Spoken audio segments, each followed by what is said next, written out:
Okay, hi everybody. Um, Hello.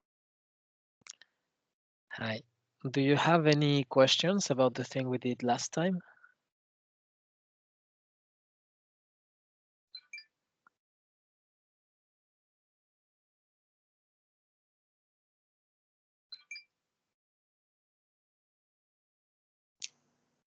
I don't have a question in mind right now. No. Okay, good.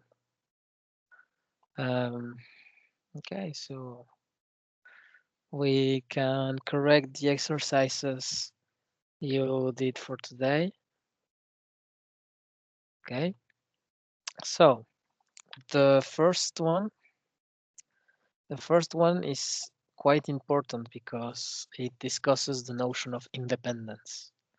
So it is not true that if you have three events that are mutually independent, then the intersection of the three will be, uh, I mean, not the intersection, but the three will be independent uh, on their own.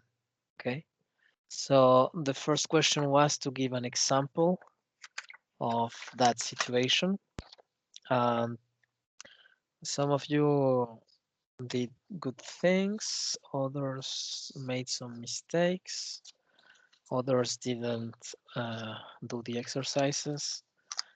I mean, it's not mandatory, okay? It's the only mandatory things that you have with me is the test. Okay, so remember you have one at the end of the month. I think is March 24th. Um, so yeah, okay. The exercises are there if you want to learn more, and you should try to do it. Okay.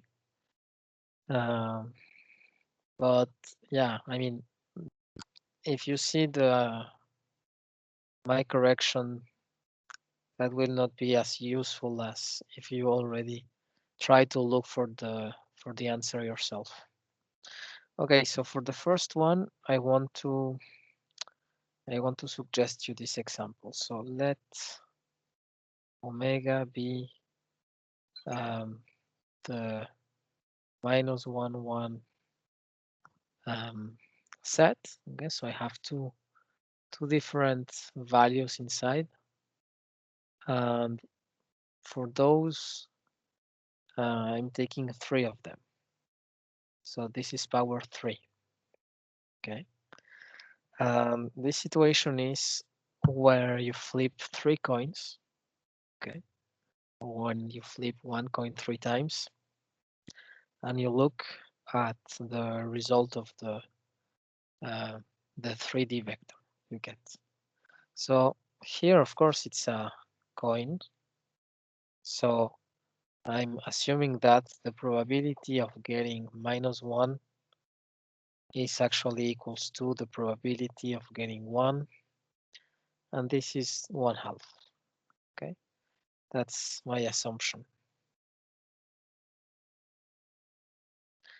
Okay, so if you take an elementary event omega in capital omega, that means that omega is actually something like this, okay, where xi is a number between minus 1 or plus 1. Okay, any question about? If you have any question, just stop me. Okay, now I'm going to define some events. The first one is s 1 2. This will define as the set of 3D vectors containing x1, x2, x3, such that um, x1 plus x2 equals 0. Okay, so inside of this set um, we have this type of vectors. We have 1, -1, x3, or 1, no, -1, 1, x3. Okay, and x3 is obviously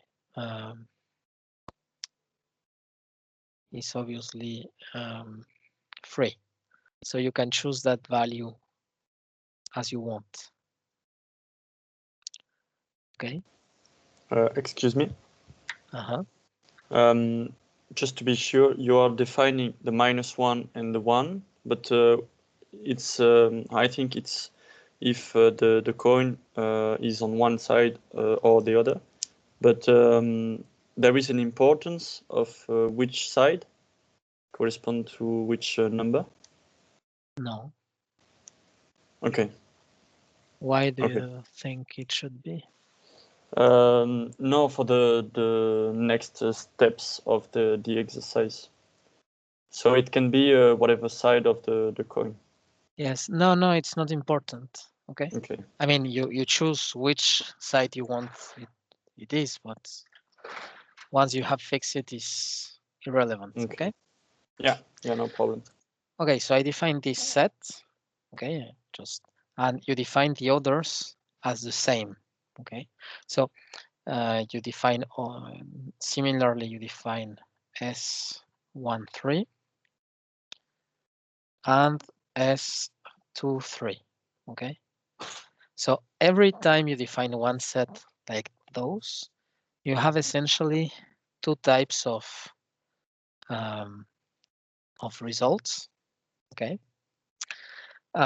So the fact that you have those two types of results implies that you have one chance over two to have S12 or S13 or S23.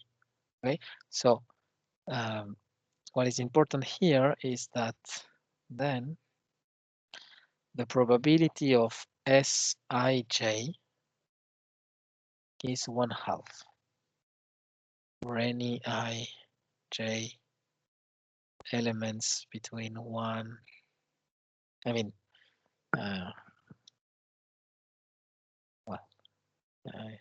I mean those SIG, okay? Those three. Please, I mean. sir, I don't understand why the probability of SIG is. You don't understand why? I don't understand why the probability of S1 SIG is Uh-huh. 1/. Well, how many possible cases do you have for S1?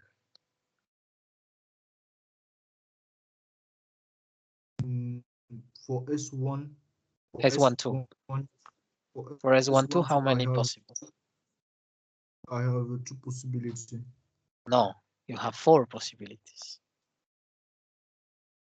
You have Yes, 1 I have minus 1 yes, plus minus 1 and 1 minus 1, 1 plus minus 1.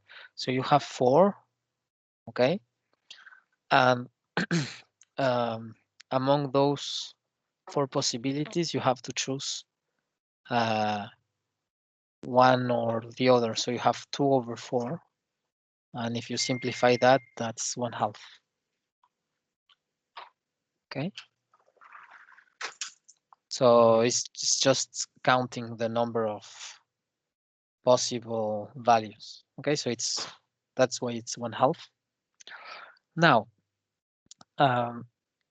that's the thing. Each one of those sets has probability 1/2 to happen.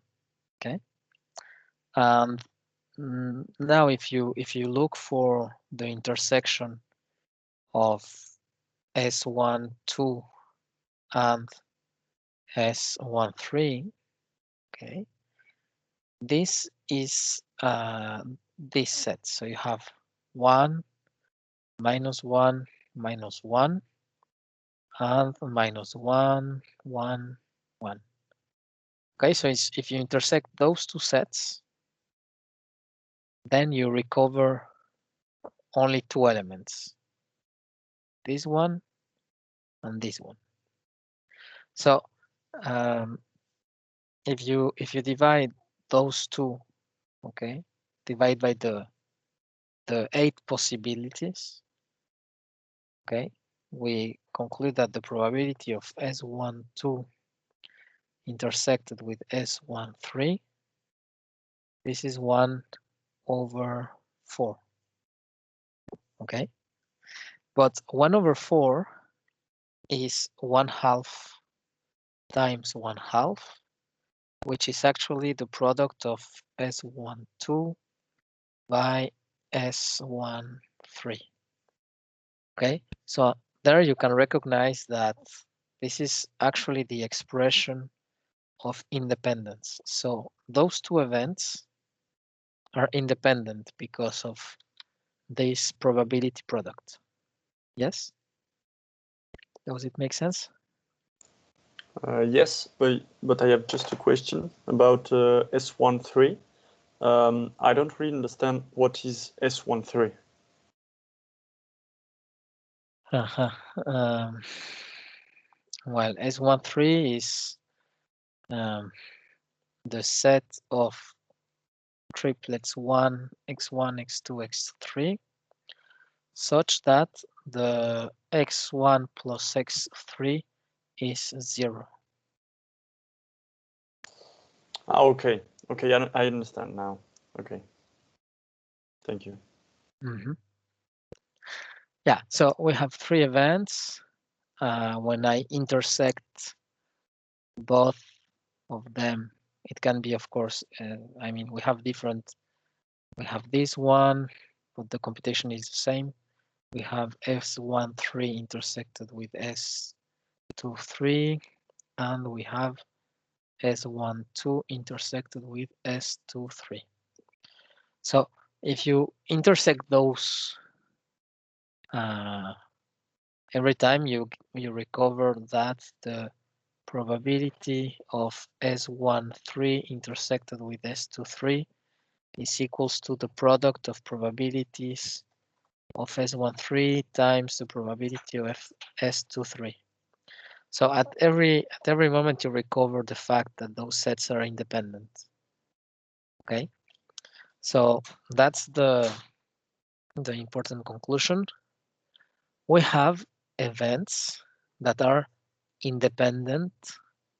If I take both of them, okay, any pair I take, they are independent, but we are going to see that the intersection of 3 is not independent. But S13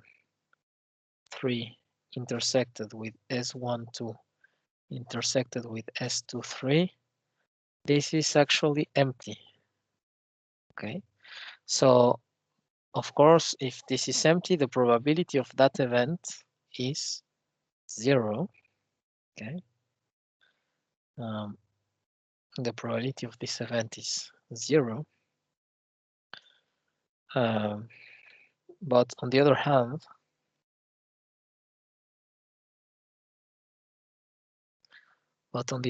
we have that the probability of S13, which is 1/2, times the probability of S12 times the probability of S23, which is 1/2, 1/2, 1/2. This is 1/8. This is not 0. Okay, so they are not independent.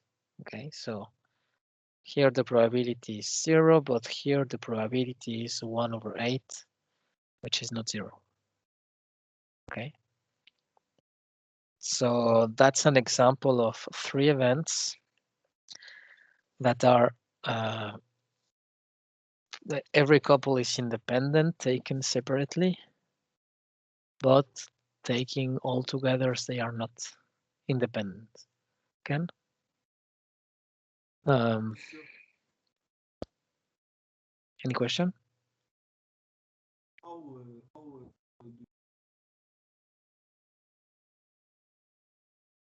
How, What, Ryan? We don't hear you. I said, how do you find that example?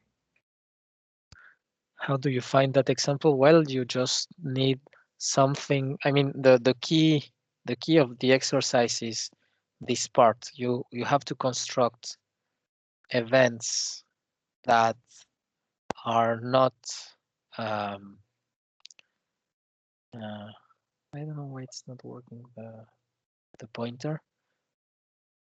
Very strange. I can see actually my, do you see my pointer or not? Yes. Yeah, it's there. It takes some time.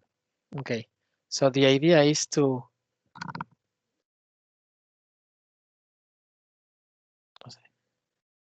give me a second.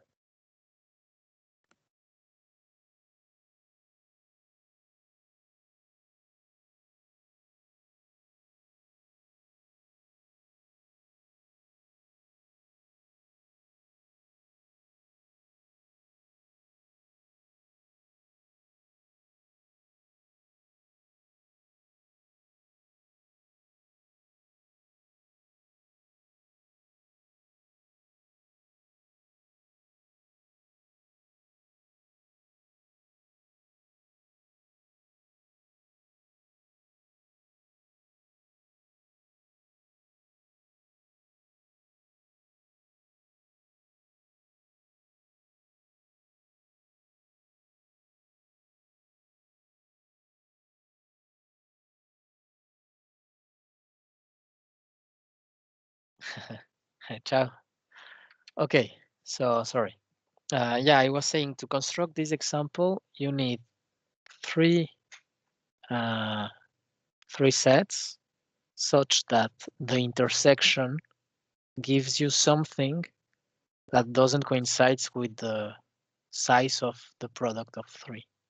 Okay, so that's the key. And the simplest thing to construct something that is not the same size, you say, okay, I want an empty intersection. So if you have this empty intersection, then and each of those is not zero probability, it will be obvious that the product of probabilities can't be zero. Okay, so that's the idea behind this example, but there are many more. Okay. This is this type of exercise can come to the test. Wait, I can't hear you well. I say this type of test can this type of exercise can come to the test. Yes, yes. Oh. But for the test, you are allowed to access any documents, internet. You know, you have everything you need to solve the problems. Okay. Okay. So you only need to understand the content of the lectures, but you are not supposed to remember all the formulas. You are supposed to understand the formulas, and if it's needed, use them. Okay. Okay. Now, any question about this first exercise? No. Okay. Now, exercise number 2 is super easy, and all the notes I get from you, normally you solved it correctly. Anyone didn't succeed in solving or not solving exercise 2?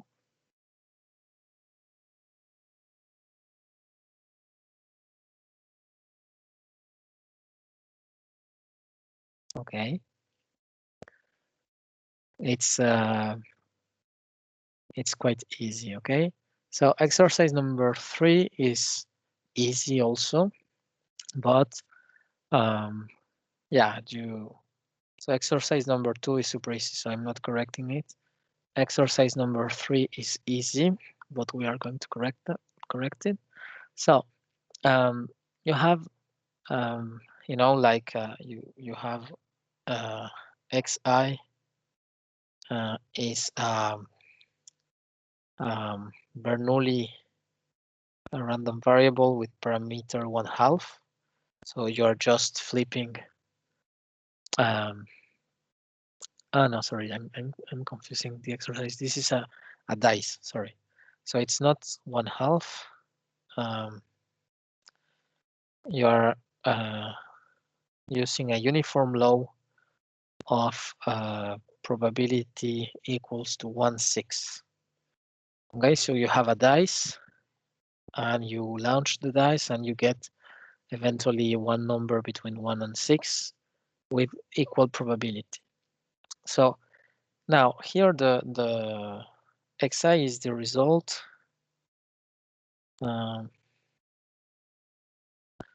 of the ith dice. Okay, and the question here is, what's the probability that the first dice, it doesn't matter if it's 1 or 2 or 3, one of them shows 2, given the fact that x1 plus x2 plus x3 is 5. x1 plus x2 plus x3 is 5.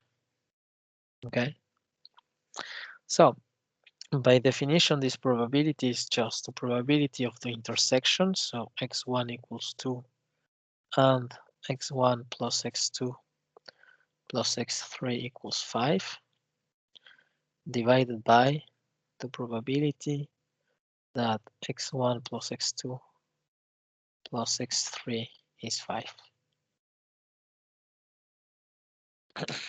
Okay, now you have 3 dices and you want to know how many combinations of them sum up 5.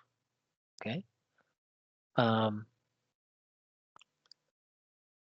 yeah, so you have 3 words, 3-letter words. Okay, this is the result of dice number 1, dice number 2, dice number 3, and you want that the sum is 5. Okay, so how many possibilities you have that makes 5 with 3 numbers? Well, it can be 1, it can be 1 and then 3, it can be 1, 2, 2, it can be 1,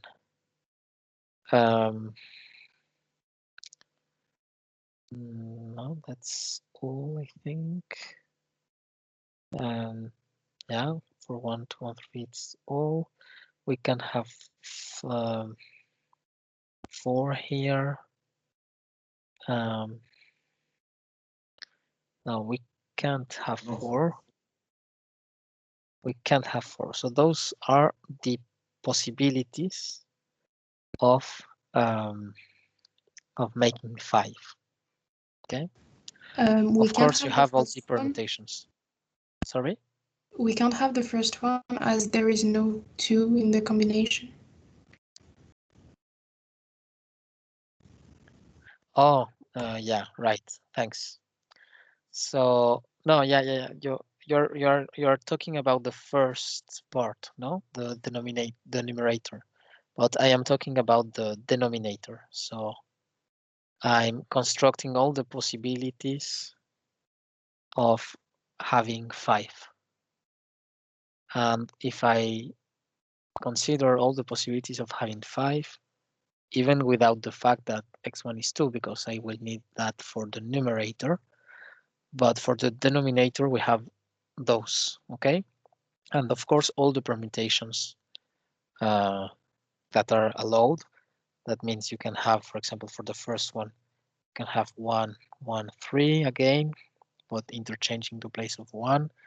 You can have 3, 1, 1, 3, 1, 1. You can have 1, 3, 1, and you can have 1, 3, 1. Okay, and yeah, so that's all the possibilities. So you have 6 here, and you have 6 here.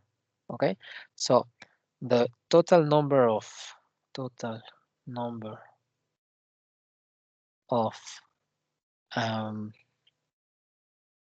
possible integer sum giving 5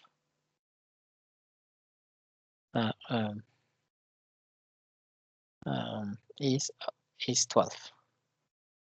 So you have 12 possibilities among how many? Among 6 power 3, because I can choose among 6 numbers for x1, among 6 numbers on x2, and among 6 numbers on x3.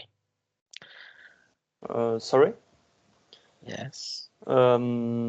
I don't understand why there is 6 and 6, because for me the 311 and 311 and the others that are the same, well, it's the same, so you are counting them twice, where when you don't need to count them one, no?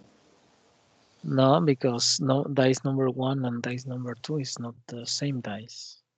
So 113 is not the same as 113. Why? Because if x1 shows 1, in the seconds, Yes. it's the same 1. Yes, the number is the same, but it's not the same permutation. You need the, you know when you say, I have. Well, I Mario, you throw the dices simultaneously. So there's no meaning x1, x2, x3. What? Like the order doesn't matter because you throw them simultaneously. Yeah, and it's because the order doesn't matter, that you need to count repeatedly the results. Yeah, but I still don't understand, because when you are taking the first 113 and the second 113, even if you permute the numbers, it's still the one. So the one used before as the one of x1, even if you permute it, it's still the same one of the same dice. I mean, at the end, essentially the result will be the same. Okay, depending. I mean, in this situation, is the same to consider that I number the dices and I know what's the result of the dice. So that's the thing you are saying, or you say there's a combination of those. But at the end, you will get the same result. It's just like you have, it's like the difference of between 3/4 and 9/16. So it's at the end you get the same. So if for you it's more easy the other way, we can do it like that. No, but still continue, because it interests me to know what is your thinking about it. Just continue, and we see at the end. Here the set is something in this shape, is ABC. Sorry, ABC with A, B, and C. Each one of those is in 1/6 power 3. Okay. So, how many possible values you have? You have 6 power 6. Okay. And then if you count those results, for example, if you say A is 1, B is 1, and C is 3. Oh yeah, I get what do you mean with what what I wrote here? Yeah, I say it was double. Yeah, you are right. I think now I understand what you say. Yeah, you are saying that, yeah, this is the same as this. Yeah. Yeah, I understand what do you mean with the same. Yes, you're right. You're right. So what I wrote here, I don't know. I don't remember. I just erase it. So I have 113. I have 131. That's another possibility. I have 311. Yeah, that's right. And here I have 212, 221, and that's all. Yeah, thanks. Yeah, you're right. Okay, so the question was, what's the probability of that thing? So the probability of this is the number of possible cases satisfying this equality. So I have 3 for the first one. Yeah, here is my mistake. I put 6. It's not 6, it's 3. So I have 3 plus 3 is 6 over 6 power 3. That's 1 over 36. Okay, and I think now it's correct. So that's for the denominator of the fraction. Now I have to count. I have to quantify the probability of the numerator of this fraction. Okay. Yeah. So here, this probability now is, I have to fix, as Audrey I think was said, I have to fix x1 equals 2. So among all the possibilities I had before, some of them are not longer acceptable. So among those, I have to keep which one? So x1 has to be 2. So I have to keep this one, and that's all. Okay. No, that's not all. Because that's why I said before, because you throw them simultaneously, x1, Yes. x2, and x3 is no meaning, because you can have x2 taking the value 2 and not x1. And it's going to be accounted. Like 1 to 2. 1 to 2 is satisfying that among my 3 dices, I have at least 1, 2, and the sum is 5. So 1 to 2 is satisfying everything, even if x1 didn't take the value 2. What I think Alban is talking is that the probability here is not the probability of x1 equals 2 with the intersection of x1 plus x2 plus x3 equals 5, but the probability of x1 equals 2 or x2 equals 2 or x3 equals 2 intersection that x1 plus x2 plus x3 equals 5. Yes. Thank you. All right. What was the question in the notes? Yes, maybe you're right. Of course. Let me check. Because What was the question was what is the probability that some die? Yeah. Yeah. Yeah, you're right. So this case is also acceptable. Yeah. Wait, then let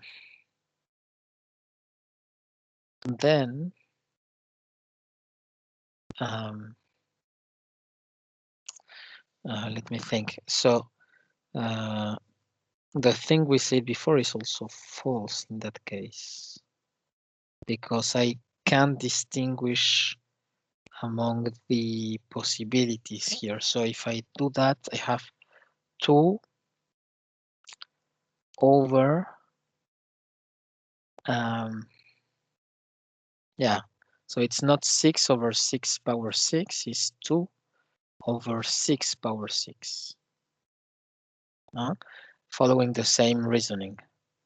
So here is not 1, here is not that, here is 2 over 6 power 6 over 6 power 3. Yes. I don't understand why it's 2, because I think it Also was me. true before. Yes, No, Also because me. before I was distinguishing also the dices. Yeah, but even if we distinguish them, we are taking all the possibilities of them, so it don't depend on the name of them. And Vilma is correct. It is 6 over 6. yes, it is 6 over 6. Wait, I'm a little bit confused. Wait, give me a second. Yeah, for the first computation, it doesn't matter the order. So if I say the only thing that counts is the result, but for each result, I have different possible combinations arising to the same result. Yes.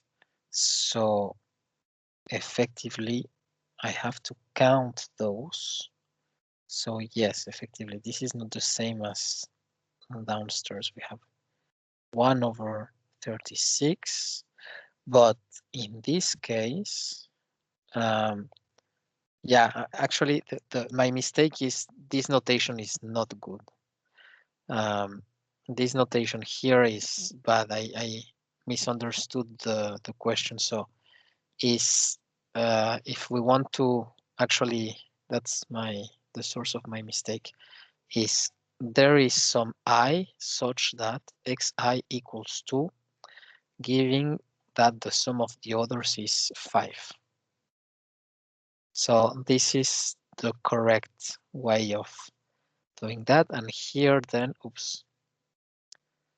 Yeah, and here, this is not x1, this is xi equals 2.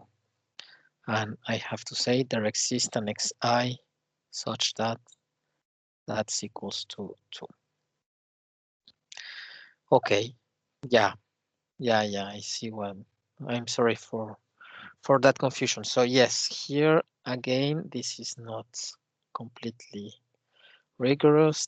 This is xi, and I have to say there is I such that that thing happens. Okay, and now, Can I ask something? yes.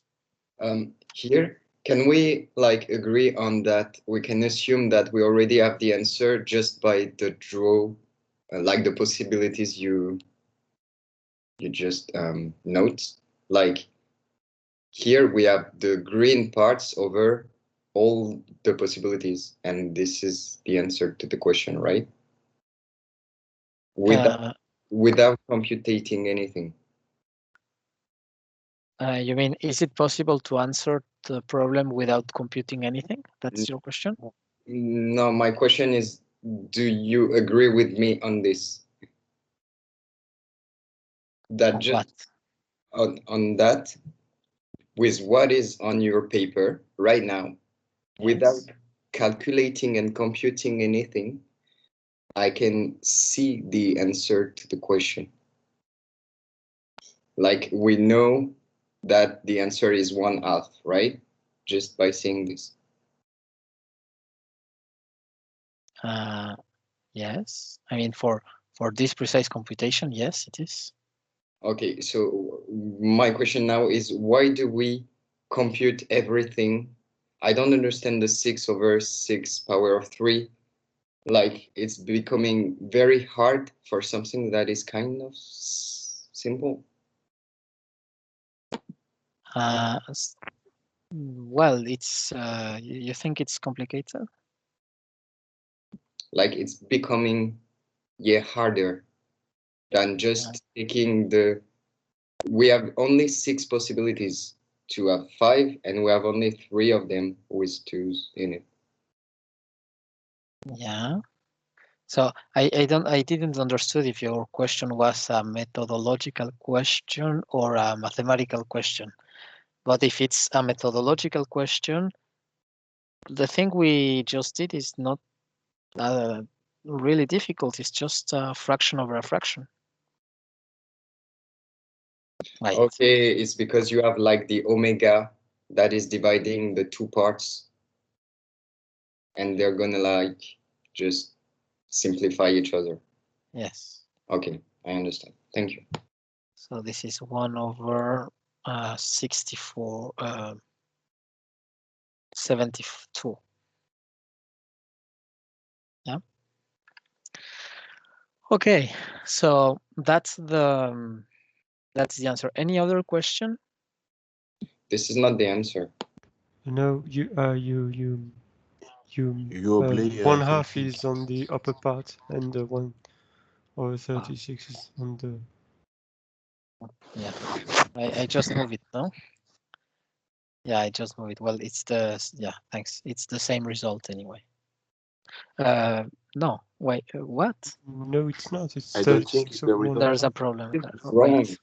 Totally wrong. The The answer is 3 over 6. Wait. It's 1 1/2. If 1 over 72 on 1 over 36, it do a half.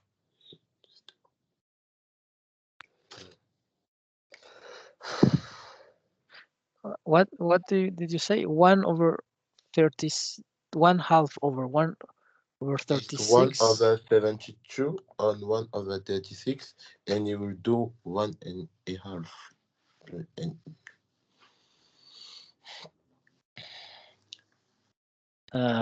I didn't understood, but anyway, let me check. There's something I don't know. Where's the mistake? Try to communicate with you in French. Yes. Ok. Est-ce que tu peux descendre un peu sur les possibilités? Voilà, là, stop, bouge plus. Là, on a 1, 1, 3, 1, 3, 1, 3, 1, 1, 1, 2, 2, 2, 1, 2, 2, 2, 1. Ça, ce sont toutes nos possibilités pour, en ayant assumé que la somme des 3D, ça fait 5. Donc, c'est le nouvel oméga sur lequel je travaille. Je travaille que sur ça. Et parmi ces possibilités-là, je dénombre que j'ai 1, 2, 2, 2, 1, 2, 2, 2, 1. Donc, 3 possibilités parmi mes 6 qui satisfont les prérequis. Donc, la réponse finale, de toute façon, ce sera 3 sur 6. T'es d'accord avec ce raisonnement?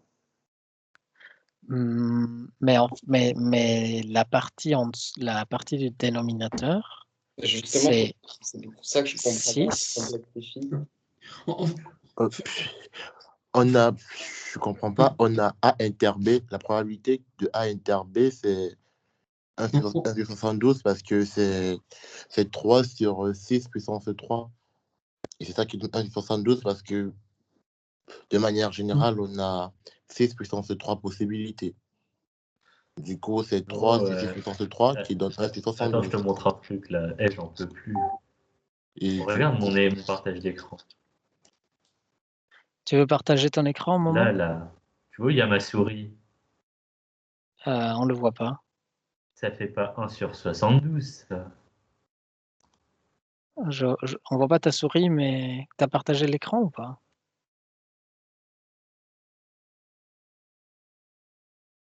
Je ne sais pas s'il nous entendait. Alors, reprenons doucement. Oui, qui voulait parler? Oui, je pense savoir d'où vient l'erreur. Ah non, mais, là, c'est censé être une proba, le truc. Quand sur ta ligne, tu mets de P l'intersection, là, pas la lire parce que tu comprends, égale 1,5, c'est... Bah, tu l'entends pas. Mais attendez, je vais supprimer le... Il y a des gens qui parlent, j'écoute pas ce qu'ils disent. Bah, c'est Momo qui parle. Je vais couper son micro. Voilà, c'est bon. Ok. Alors, du coup, la probabilité de l'intersection, là, en fait, c'est pas 1,5. Parce que l'intersection, c'est un et. Et en fait, il y a beaucoup de possibilités où, imagine, tu chopes un 6 sur les dés. Ah, mais oui. C'est déjà foutu, en fait. Bien sûr. C'est 1 sur... voilà. C'est donc, 3 en fait, sur 6 puissance 3. Le 1,5, c'est la probabilité finale du sachant que, où Alban expliquait que l'univers était réduit. Donc en fait, le 1,5, c'est la résultante finale. Et par contre, l'intersection, du coup, je ne sais pas la probabilité ce que c'est, parce qu'il y a beaucoup de chemins qui n'appartiennent pas à oui, tu as tout à fait raison. En fait, c'est les 3 parmi les 6 puissance 3. Voilà. Voilà, c'est plus. Voilà, merci. Et donc, du coup, ici en bas, là, si je corrige ce truc, ce que l'on a, du coup, c'est 3 sur 6 puissance 3. Voilà, là, ça avait un sens. 3 sur 6 puissance 3 divisé par, ce qu'on avait dit avant, c'était 1 sur 36. Et donc, ça fait 3 sur 63 fois 36. Ce qui va faire, attendez, je vais regarder. Monsieur, 3. c'est pas 63, c'est 6 puissance 3. Et 6 puissance 3. 6 puissance 3, merci. Et 1 sur 36, en fait, c'était, tout à l'heure, tu l'as dit, c'est 6 sur 6 puissance 3. Les 6 puissance 3 vont se simplifier. En fait, c'est 1,5. C'est 1,5, c'est ce qu'on vient de dire. Du coup, le résultat, c'est 1,5. Ok, ça marche. Je mets 1,5 alors. Voilà. Ok, ouf. Bon, les mathématiques, c'est l'important, c'est que ça donne toujours le bon truc à la fin. Oui, donc là, effectivement, c'est pas le 3 sur 6, c'est 3 sur 6 puissance 6. Ok, oof, thank you. Okay, so any other question about this? Yes. Yes? I just can't understand why the probability of xy equals 2, intersection of x1 plus x2 plus x3 equals 5. It's not already the probability of xy equals 2 within getting x1 plus x2 plus x3 equals 5. Well, because here you say there is one of those, which is 2. So it's not the same to say that one, for example, for x1, x2, and x3, you can have 1, 1, 3. So any of those is 2, actually. Yeah, I understand, but the word is sachant que. I don't understand why the probability of the intersection is not the result of the probability of sachant que. Well, that only happens if the events are independent. If the events are independent, the probability of A given B is the probability of A, but only if A is independent of B. If it's not the case, this in general is the probability of A intersection with B divided by P of B. Yeah, okay. Okay. So the final result is 1/2. Yeah. I mean, I don't know. This fraction is 1/2. Are you sure? I let me check again. So it's yes, 3 Yes, divided it's by. 1/2. Okay. Yes, it is. I don't really like numbers, so I'm confident about your answer, but let me check again. So divided by 1/36. That's 1/2. Yes. Mario, you wrote before 3/6 power of 3, and then 6/6 power of 3. And you're going to put 1 over the other. And the 6 power of 3 going to simplify, and you have 3/6 finally. Yeah, which is 1/2. Yes. Yeah, good. Yeah, so we can continue with the next one. Alors, it is number 4. You perform 3 independent doses of an unbiased die. What is the probability that one of those results in a number that is the sum of the 2 other numbers? Okay, so number 4 here, it's the same as before. You have 3 of those, and you want that there is I in 1, 3, such that xi is xj plus xk, and j different from I, different from k. Okay, so that's the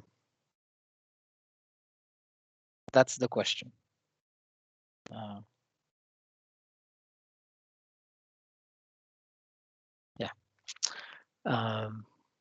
So you have to count how many of those possibilities you have.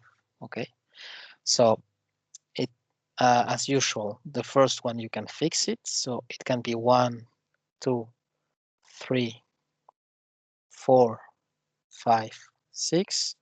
The second one you can also fix it, so it's 1, 2, 3, 4, 5, 6, and you make the sum of those. So here you get 2, 3, 4, 5, 6, 7, 3, 4, 5, 6, 7, 8, 4, 5, 6, 7, 8, 9, 5, 6, 7, 8, 9, 10, 6, 7, 8, 9, 10, 11, 9, 10, 11, 12. Okay, and among those possible sums, you only need, you are only allowed to have up to 6. So is this part of the triangle here? Okay. So those are the possible results of the sum, okay, for xi. So you can have, the first one will be the sum of the two others. So you can have 2, 1, 1, okay.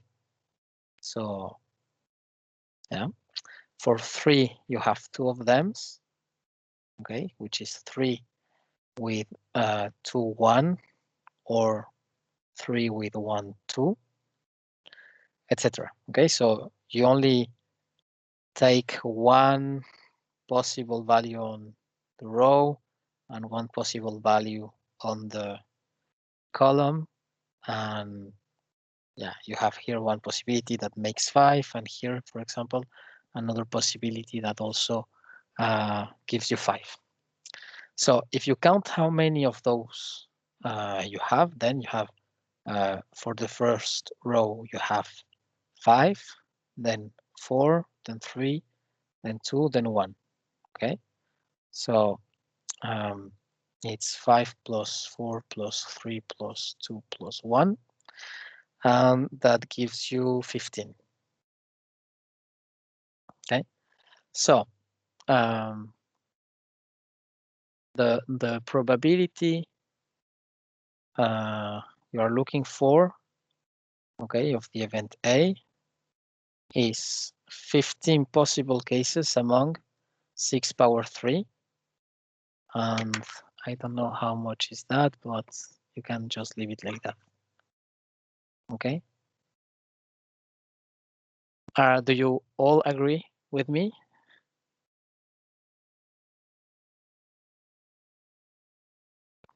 Please, sir. Huh? Why Lisa? don't, please, why does we not multiply 15 by 3? Because we are performing 3 independent tosses. I mean, the fact that they are independent. Because the first case, it can be, if we fix on the value 2 for the first dice, we can have a 2, 1, 1, but we can also have 1, 2, 1, or 1, 1, 2. I think that we have to multiply it by 3.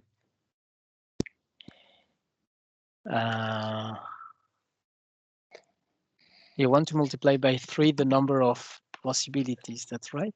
Yes.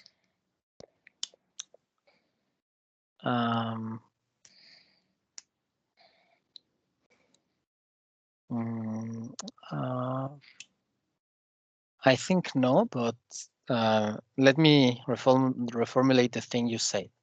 Okay. So you said, for example, if I have 3, 2, 1, yeah? Yes. Yes. You are saying that this can also be 2, 3, 1? Yes, or 1, 2, 3. And 1, 2, 3. Yes. Yes. So, yes, you are right.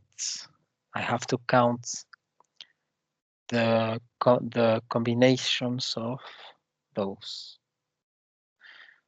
Yes, so I agree with you that you have to multiply by 3 here. And 15 times 3 is 45. Yeah, 45, and divided by 6 power 3.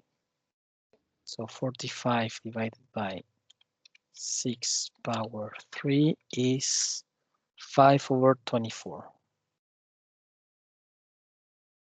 I agree with it. Okay, good. Any other remark or question? Please, sir, why do we multiply by 3? Because as it was Ryan Franklin. who asked the question. No? Yeah. So as Franklin says, if you the order here doesn't matter. So if the first one is 3 and the second is 2 and the third one is 1, this is a good combination, but it doesn't. It's a good combination regardless of the number of the dice who give the result. So the other combination, which is 2, 3, 1, is also valid, and it's a different one. So you have to count this one, as well as this one. So you have 3 possibilities for each of the master results. You see, Ryan? Yes, I see. I see. It is because you have 3 possible choices for the order of the outcome. Yes, I see. Okay, good. So next question was, compute the generating function of a random variable in the cases Bernoulli, binomial, and geometric.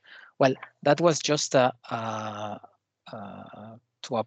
exercise for applying the definition of the generating function. So the generating function of a random variable x, okay?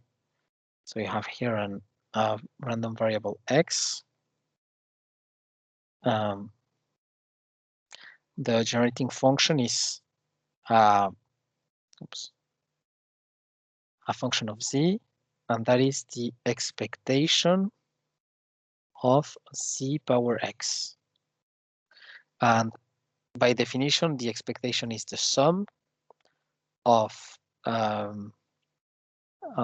k times the probability that x equals k. Okay, so that's for the general definition, but here you don't have x as a random variable, you have z power x. So this definition has to be changed. So this is the sum of z times the probability that z power k equal power x, sorry, equals to k. To little z. Wait, I'm getting confused. I'm sorry. So what did I say? Z is the variable. So the expectation of something is by definition the sum among all the possible values, okay? All the possible values of that value. So here is z power k times the probability that z power k, no. This has z power x is k. And this sum runs from k equals 0 to infinity. Let me check something because Sorry, I don't understand why z power x. Yeah. Just give me a second. I have to check. So the name of that thing is generating function. Wait a second. G, where is G? Here. It's maybe an f function. Yeah, okay, so it's 160. So yes.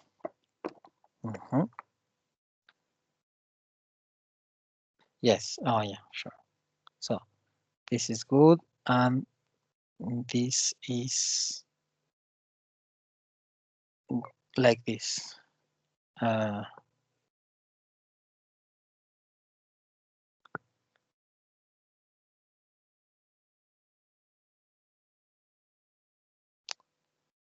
Yes.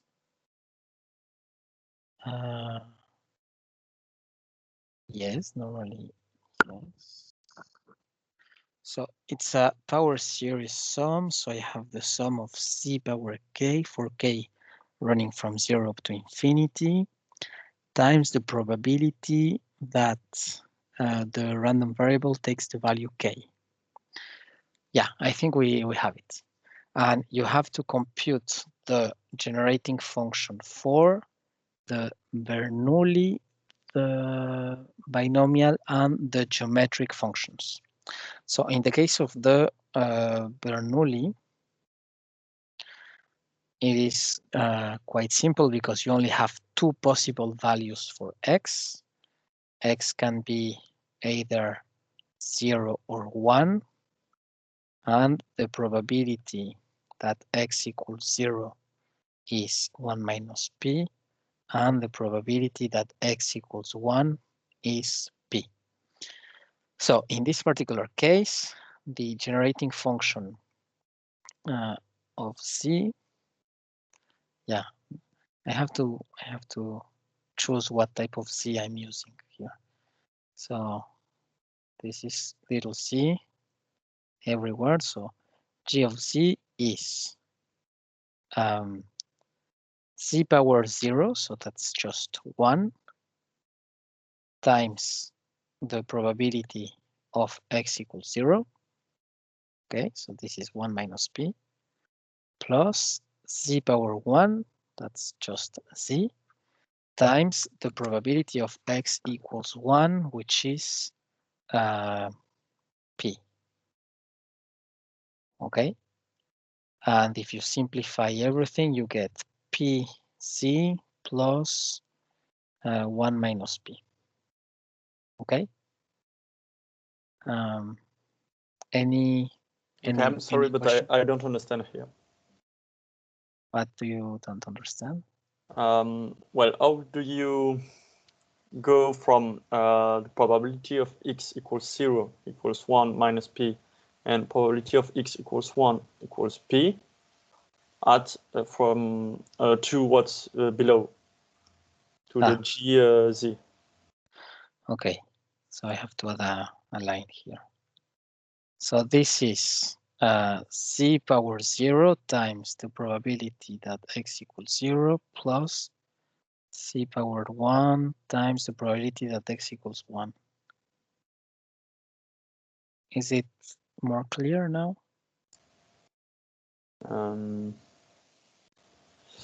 Yeah, it's clear, but why we stop at R1? Because we got like only on x 0 and 1. Yes. That's why? Okay. I understand now. Thank you. Can you write the corresponding sum, please? Like a new line above it? Yeah, sure. So this is this, and this is this. Okay. That was your question, Alban? Not exactly. I wanted you to write j of z equals sum of Bernoulli, and then how to develop it. Because what is... I mean, it's already there. Yeah, but what is above everything is like the definition, general definition, and not applied to Bernoulli. Yeah, but I mean, what's applied to Bernoulli is the second line. From here to here, I use the fact that it's a Bernoulli. Yeah, and you got k going from 0 to 1 only. Yes. My point, it was just to help. So you're confused because there's an infinite, yeah? That's your confusion? Actually, I am talking, but I should not because I understood. I am trying to help others. Ah. So you understand, you don't have a question then? No. Okay. Well, people who has a question has a question.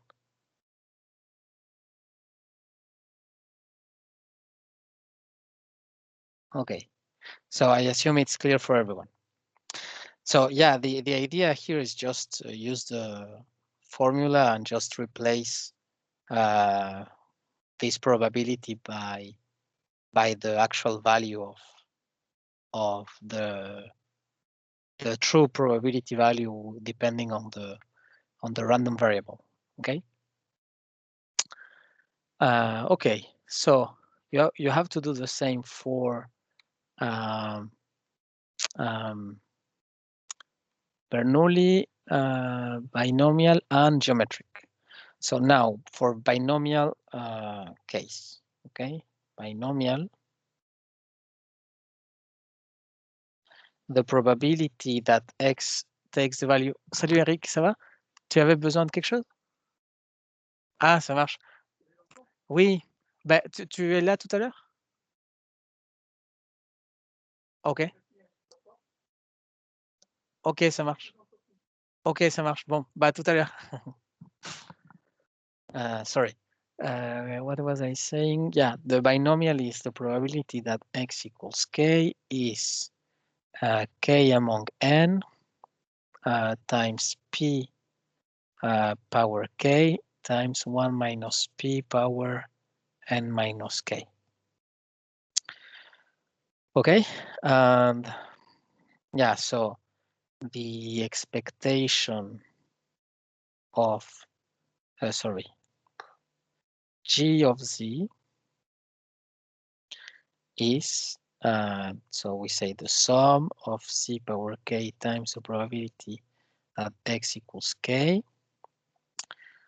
for k equals 0 up to infinity. The thing here is that those binomial coefficients after n, they became 0. Okay, so this is 0 if k is bigger than n. Okay, so this sum is not longer running from 0 to infinity. It's actually running from 0 to n. And then you get z power k times the thing of, not the sum, but k binomial nk times power pk times 1 minus p power n minus k. Okay. And of course, you can develop this sum using binomials if you want, you know, like I'm meaning this. K binomial nk is by definition factorial n, factorial k, factorial n minus k. Okay, so you can use this to for replacing here, and at the end you get an explicit sum on z. Okay, but here something that you can actually notice is that instead of doing that, you have the sum of k n, and here you say it's pz power k, so you put z and p under the same power k times 1 minus p power n minus k. And if you do that, then this is actually just the the sum of pz plus 1 minus p power n. This is the Newton's binomial by Newton's binomial. Okay.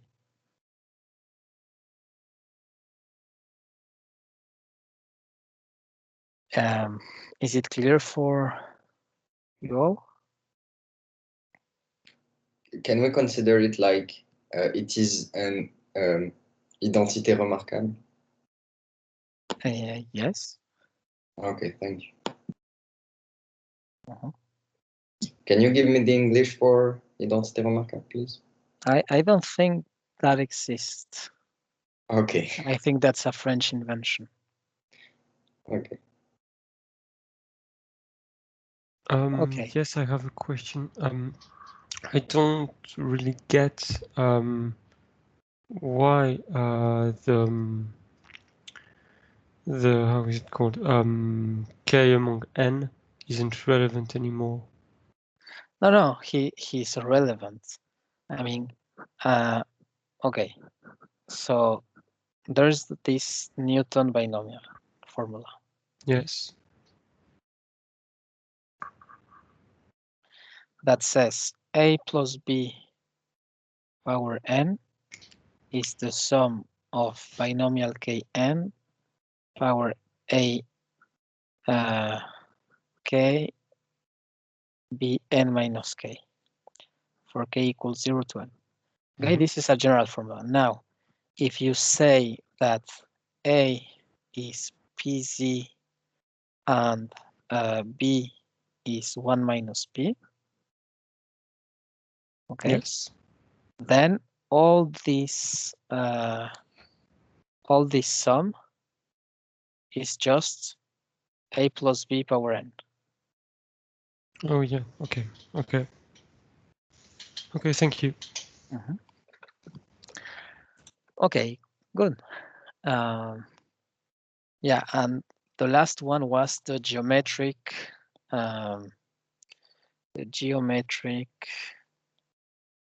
distribution. And for the geometric distribution, you know that the probability that x takes the value k, it's 1 over what, depending on how do you use the notation, but it's p times 1 minus p power k minus 1. Yes, k minus 1. Okay, and from that you deduce that g of z is then the sum of z power k times p times 1 minus p power k minus 1, and this sum runs from 0 to infinity. Okay, and you can actually prove that this is the series, you know, like using Taylor expansion. This is the Taylor expansion of the function pz divided by 1 minus 1 minus p z. Okay, so that's an identification formula. I mean, it's like a sort of, you know, maybe you remember when you were in second year or something, like Laplace transforms and Taylor expansions. Well, this is exactly that case. If you develop this, okay, it's a sum of a geometric series, and you can say that this sum is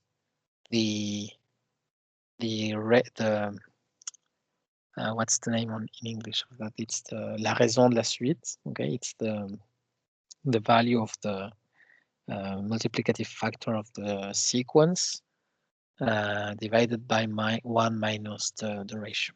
Okay, Well, so this exercise is important just to realize that at the end, this is a function of z. Always, okay? This is a function of z, this is a function of z, and this is a function of z. And the generating function tells you, contains all the information about the random variable, okay? So you have to realize that the information of a random variable is contained on the probability distribution function, on the cumulative distribution function, on the generating function, and also in the characteristic function.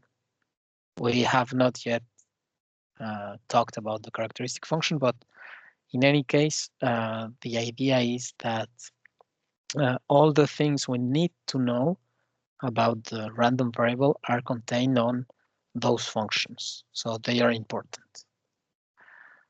Okay, now exercise number 6. Exercise number 6, you have a random variable x, which is geometric.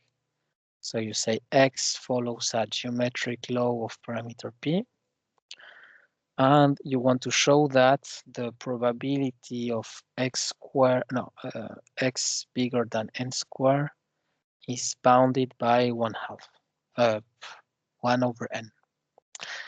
And this is an exercise of the application of the Markov inequality. So by the Markov inequality, this quantity is bounded by the expectation of x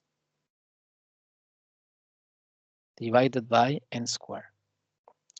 Now, since this is a geometric random variable, the expectation is 1 over p. And then you get n squared. And since n is an integer, and if you draw here the function 1 over n and 1 over n squared, you know by the comparison principle that 1 over n squared is much more small than 1 over n. And since p is between, oh, sorry, I'm not doing the thing correctly. Okay, so this is actually bigger than 1 over p times 1 over n squared, but p is a number between 0 and 1. So this actually can be bounded by, sorry, this is 1 over n. This can be bounded by 1 over n directly. Okay. And yeah, so that's just an application of the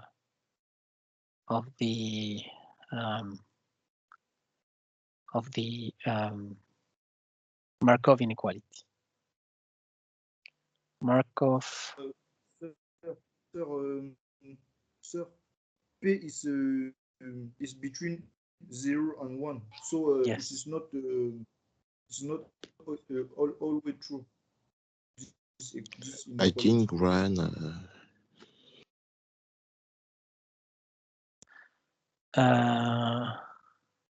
P is between 0 and 0. Yes, and 1. You're right. So, yes. So 1 over p is bigger than 1.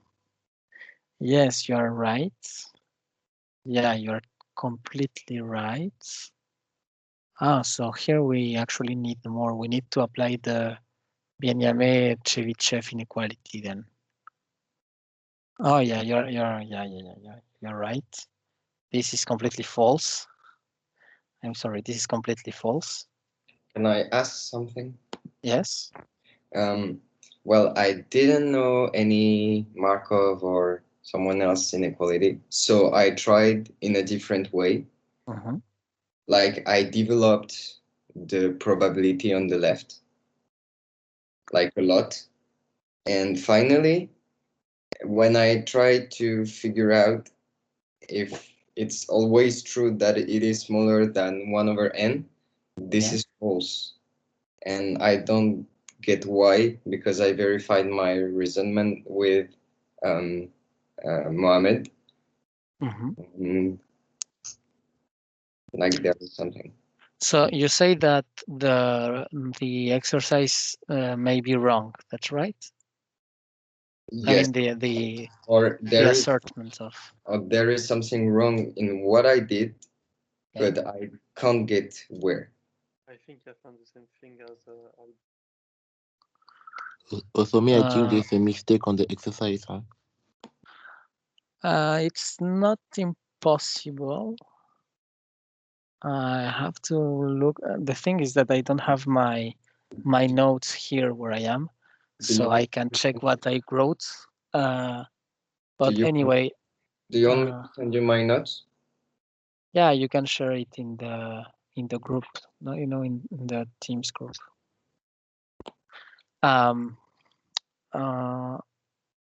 Maybe there's something missing. I don't remember if there's something missing there. But if you want, when I come back to my place, I can check if I wrote correctly, because at my place I have the answers of the exercises.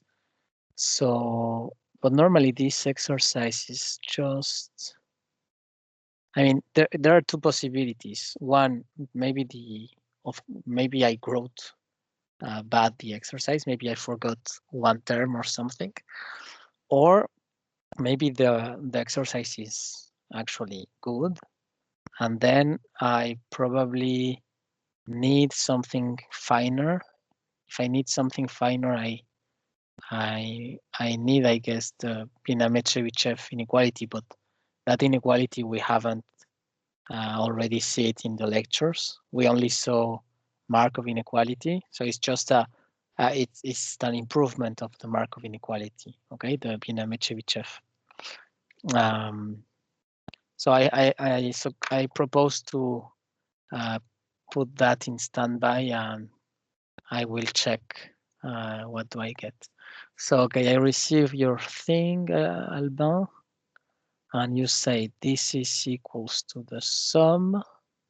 But why do you say, okay, you make a difference between that.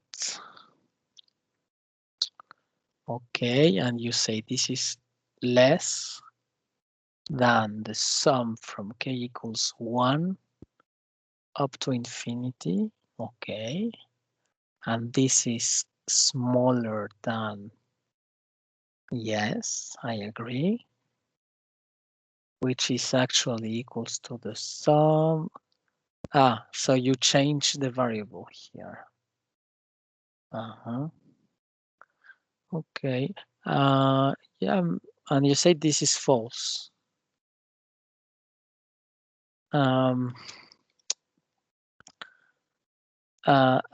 Okay. Well, your idea is not bad, actually, Albin. If you decompose the probability as a difference between those sums, and if you get something wrong, maybe you missed something, or maybe the assessment is probably false. I don't know. I have to check. Actually, at the end, if you try with n equals 0, it's going to be wrong. Yeah, but n equals 0 can't be. I mean, I think n is 1 at least, you know, because the exercise says n is in n star. Okay. So n can't be 0. Oh yeah, my bad. So bad. Okay. The domain for the geometric law is n star, you know. Yes. It can be 0 from the departure. Yes. Exactly. Okay, so I have to check, but I think, well, I will check and I will send you the answer later when I come back home. It doesn't work with 1. It's going to be bigger than 1 on the left, always. Okay. Okay, okay. It's going to be 1.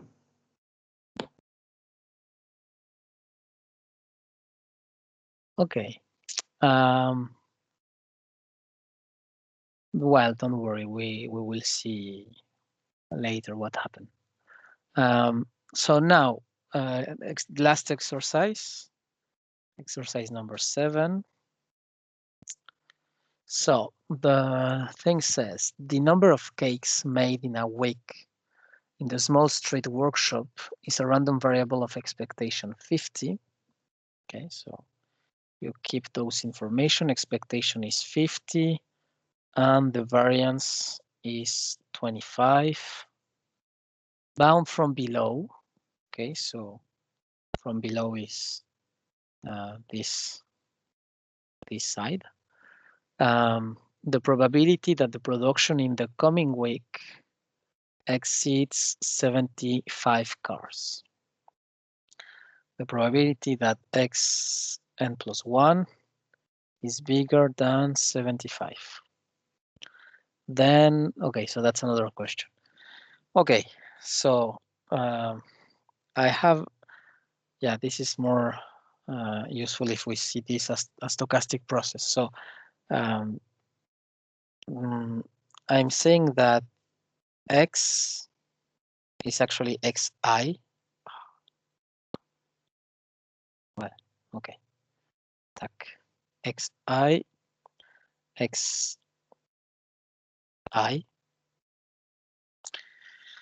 And I have a sequence of random variables, x0, x1, x2, xn, xn plus 1. I do not assume any type of particular law here. I am not assuming that is a binomial distribution. I am not assuming that is a geometric distribution. The only two informations I have are those two. And I want to bound this probability, the probability that xn plus 1 is bigger than 75. And actually, I have to make an assumption, which I didn't say it here. I say that those are IID, independent, identically distributed random variables. Okay, so that means that I actually do not need to distinguish time. So the thing I did before is not useful. Okay, so I want that the probability of x is bigger than 75, and I want a bound from below. Okay, so this is also using the Binamet-Chebyshev inequality, maybe, or at least the since we have the variance. So if we have the variance, that suggests that we need to use more information, like the Binamet-Chebyshev inequality. Let me check. Maybe not. So what was inégalité? So inequality is this page 327. So I have to tell you that, so because I know we didn't saw that before. So just note this as part of the lecture. Theorem. Theorem. This is the Binamet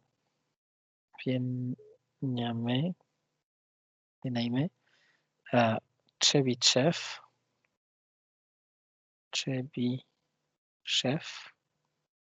inequality. Okay, so it's a sort of improvement of the Markov inequality. Okay, and the thing that says is the following: let X be random variable having variance. Okay, so I say that in that way, but later we will see that we can say this as such that x squared is integrable. Okay, but we will see later what those it means.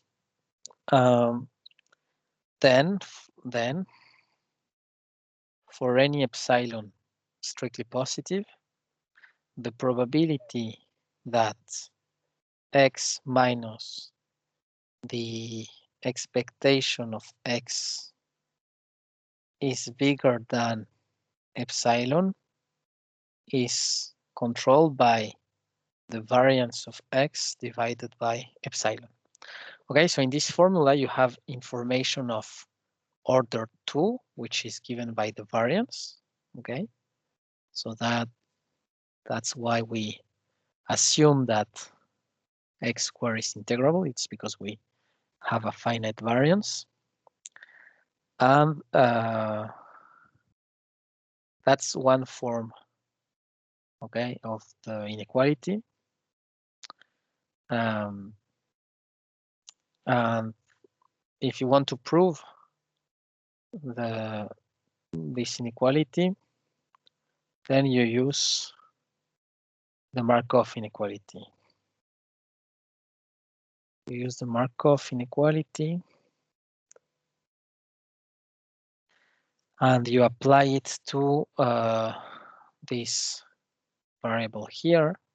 Okay, so if you say, okay, I want to apply Markov, so x minus the expectation of x, x minus the expectation of x, okay,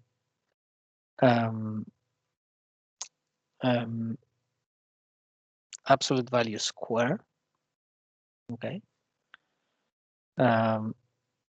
Yeah, so Mohammed says that there is a square here on the right. He's completely right. I'm sorry for that. There's a 2 here, okay, the green one. Thanks, Mohammed.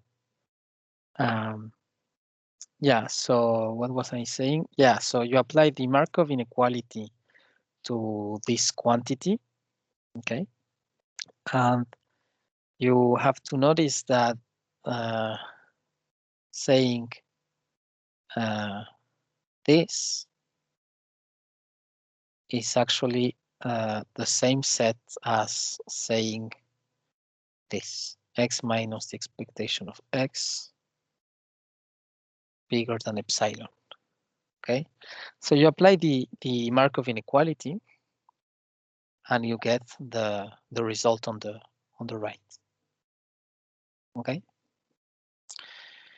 Okay, so now let's come back to the exercise. So the number of cakes made in a week.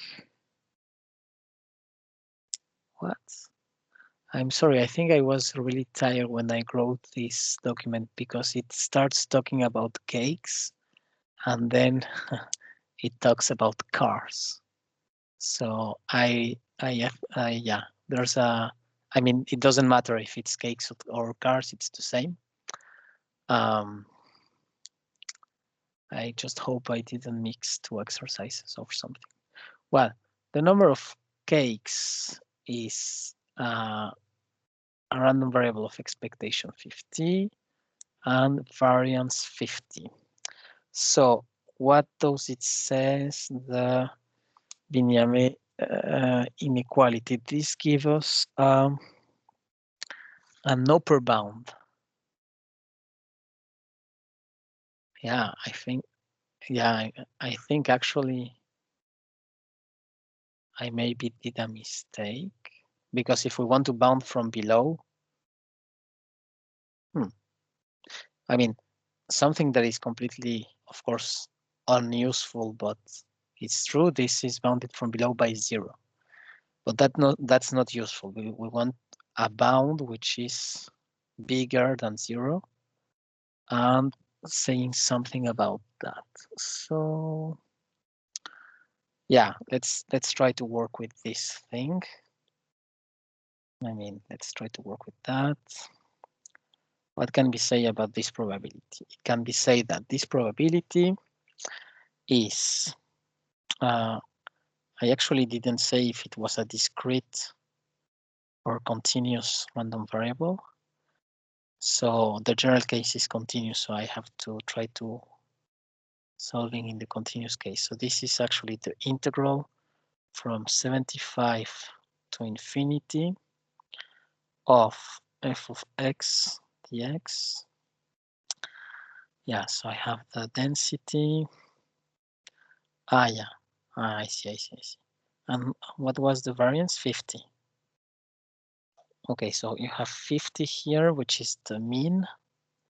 You have 75 in this side. This is the mean, so you have something like that. And you want to bound from below. So yeah, so this integral here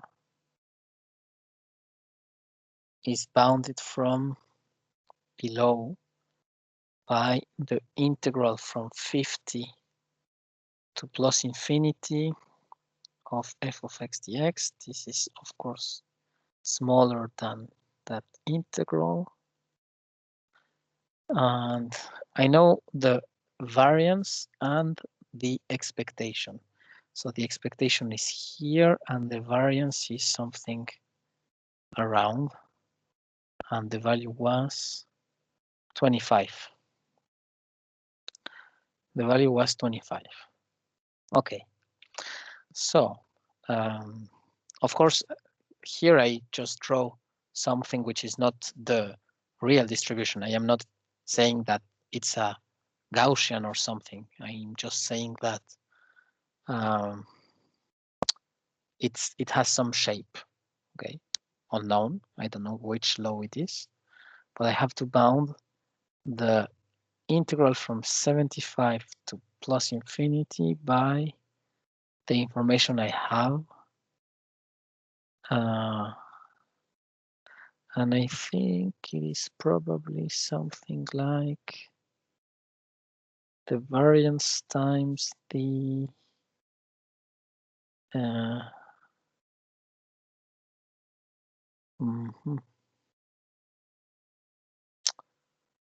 75 to plus infinity. Okay. Sir? Yes? I think it would be easier by making like the probability that is 1 minus the probability of x lower than 75. So we can use like a normal law, and then we can use the formula of to center the normal law, and then we just calculate the number with the But why do you want to use the normal law? Here we are not assuming that it's a normal law. It can be whatever. Just assuming with your drawing. Yeah, but that's why I say it was false. It's just a drawing. Okay. But the drawing should give ideas, even if it's false. It has to give ideas, like geometrical ideas, to prove that bound. Sorry? Yes? It is not more meaningful to bound it from above, then we can use the Markov inequality. I mean, yeah, that's what I thought Adrien was trying to say.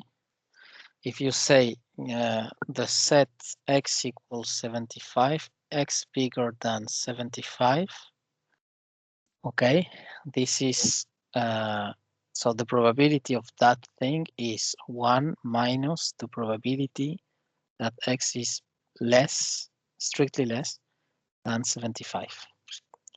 And then I think here, yes, you should use Markov, or actually we can use also Chebyshev. Okay, so here by Markov we have that the probability that x is oh no, wait. No, for Markov we have an upper bound. So this is what I was saying. The probability of x upper than 75 is yes, is superior or equal, and we use Markov to the so you say the probability of x bigger than 75 yes is bigger than the expectancy above 75. that? Non, supérieur égal à 50 sur 75.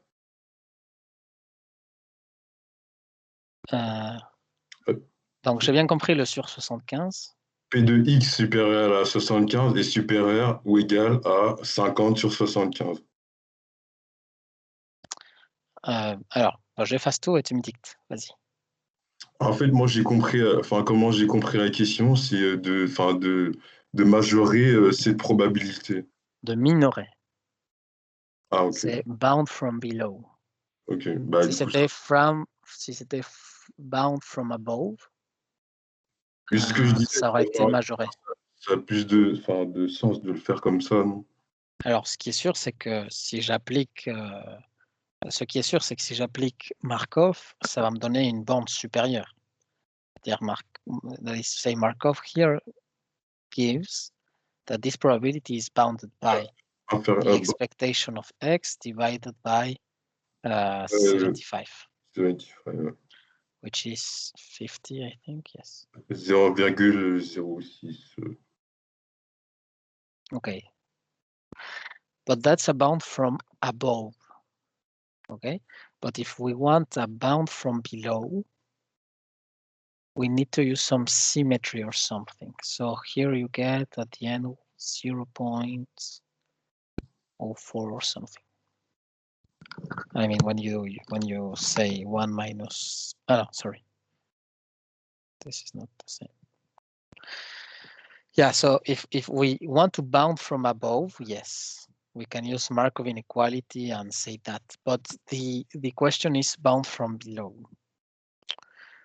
And actually, that's also a question which is, I mean, it has completely sense. So I think it is bound from below. But why we can bound it from below? I want to bound from below this area. 75, 50.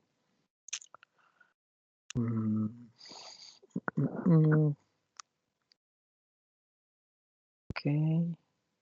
I think we need Binamier Chebyshev because, okay, but that in any case gives an upper bound and not a lower bound. We have to use the information of the variance. The variance gives you the dispersion of the values, okay?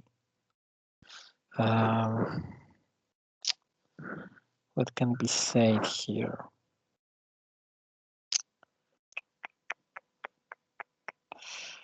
Mm. 50, 75. I want to bound this little area by something lower. Can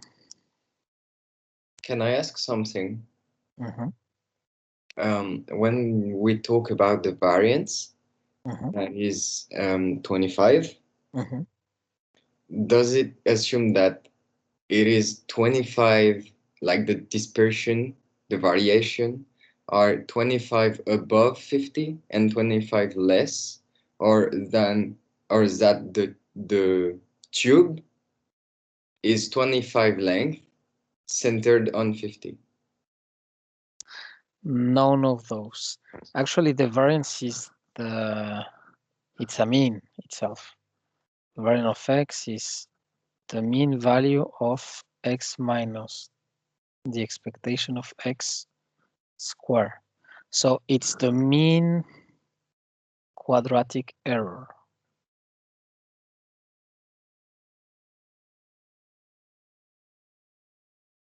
Yeah.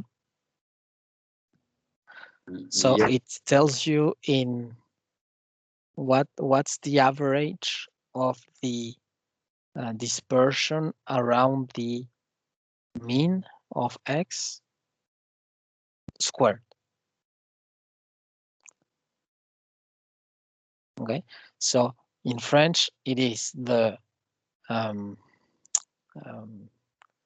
c'est l'écart quadratique moyen.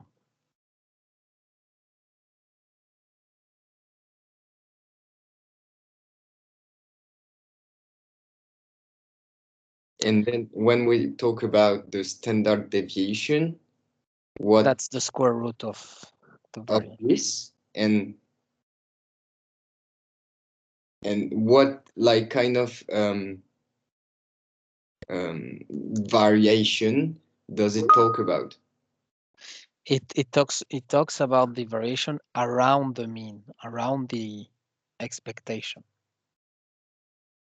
You see here you have x minus the expectation. So you are measuring how far x is from its mean value.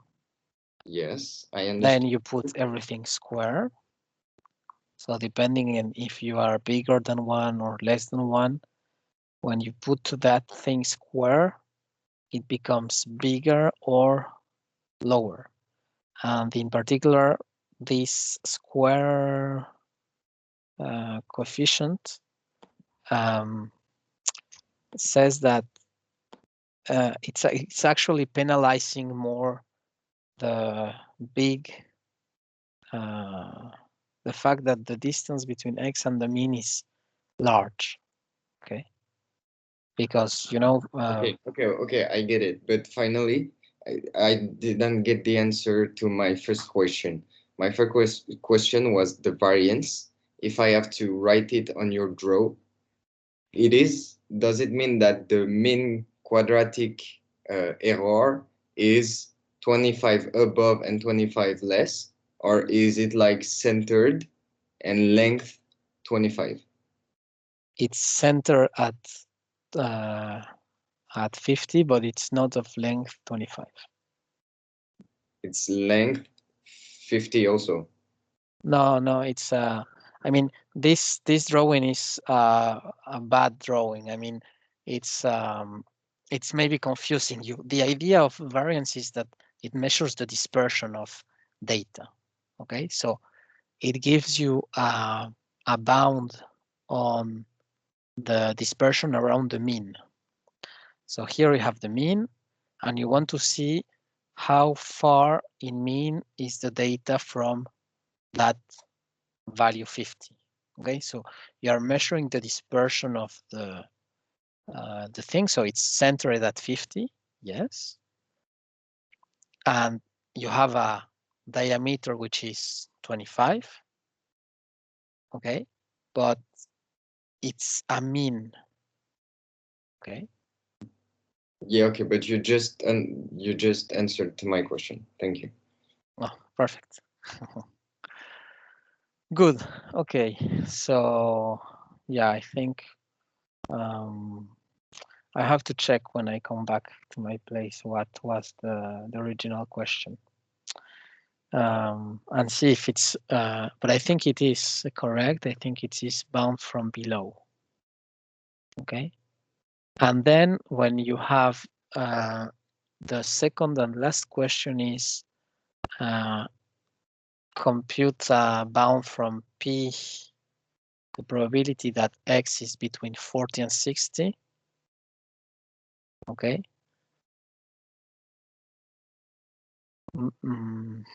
Here, this is the integral from 40 to 60 of f of x dx.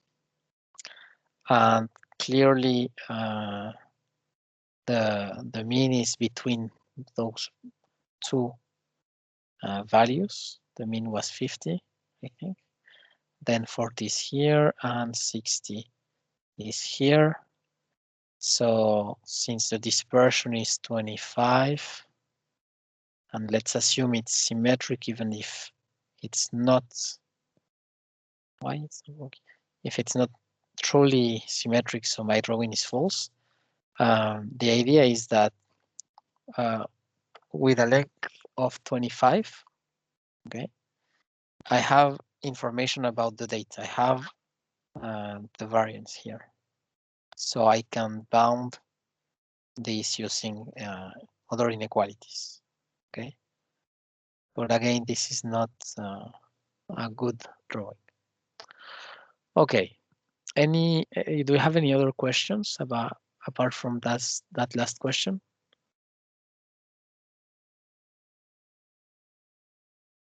No?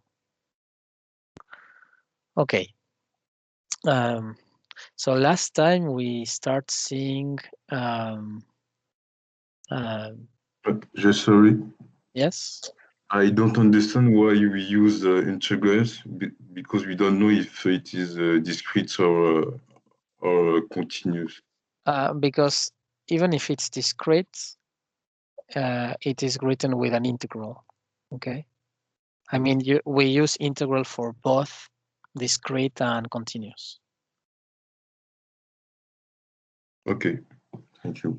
But your question is completely, I mean, your question, I understand your question, but that's why we need to continue the lecture, because actually the idea of the following is to give a sense of the following formula.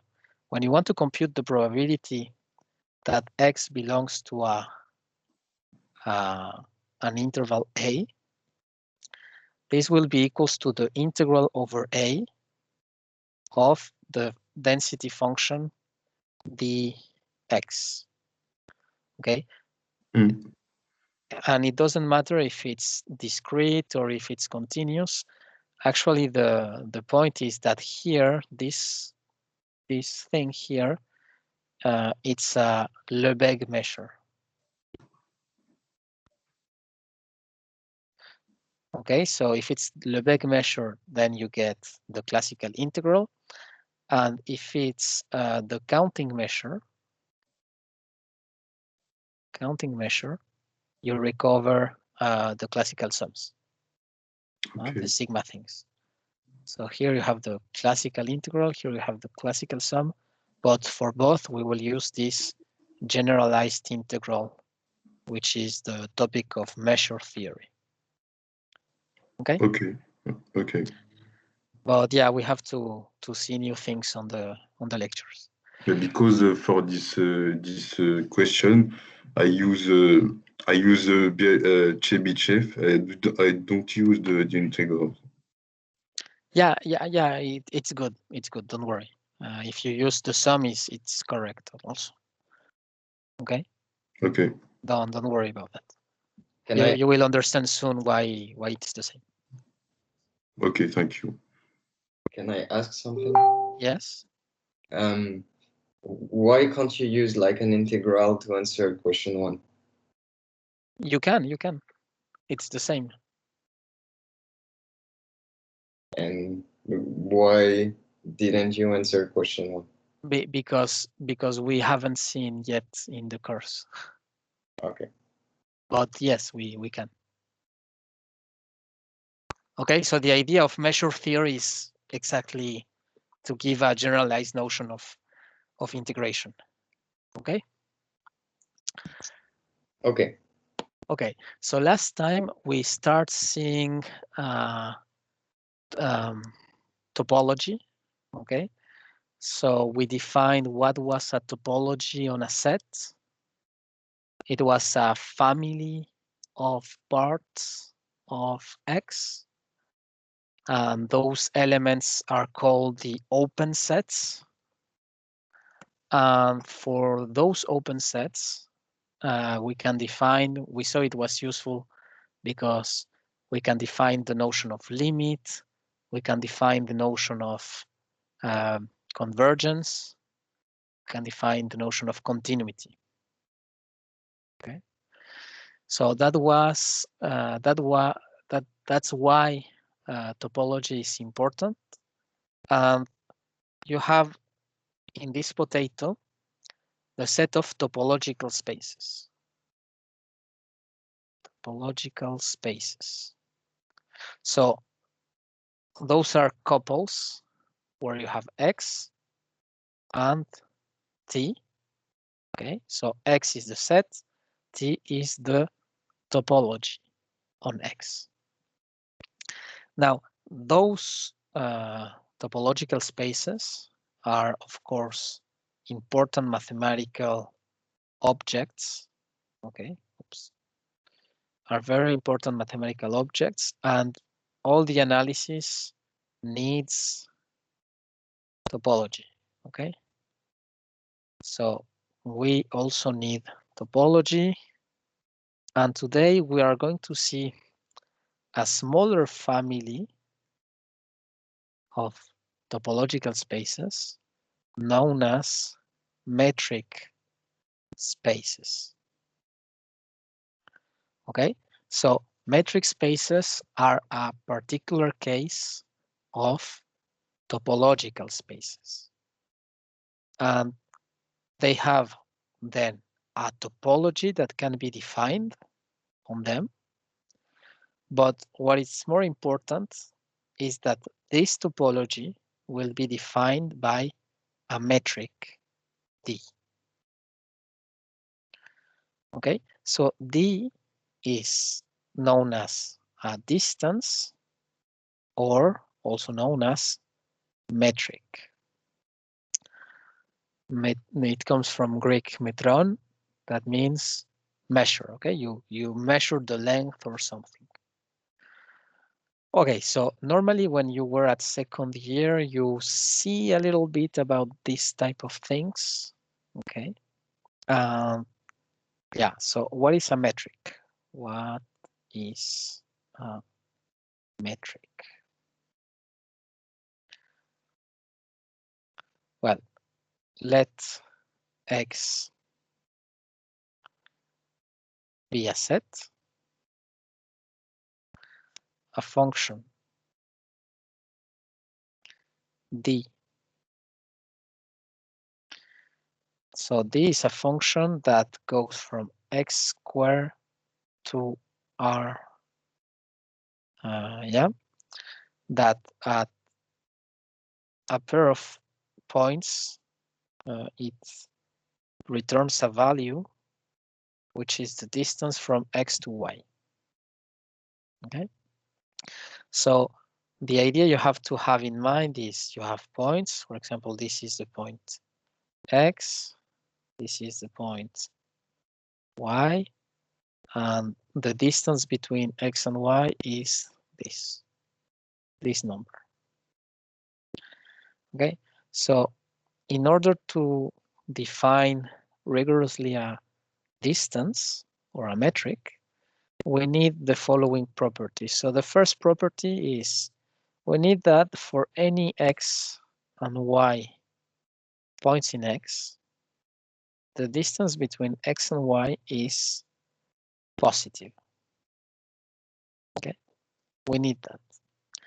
Second condition is the distance of XY is symmetric, so that's the same as the distance from Y to X.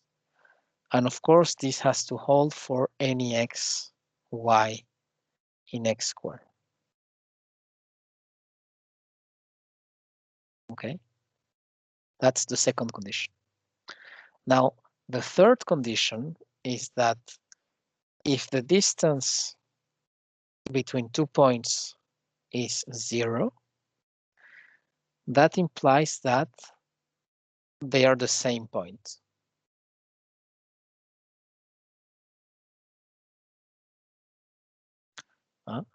If I can find 2 points that such that the distance between them is 0, then they are the same point. And finally, and this is the last condition, known as the triangle inequality.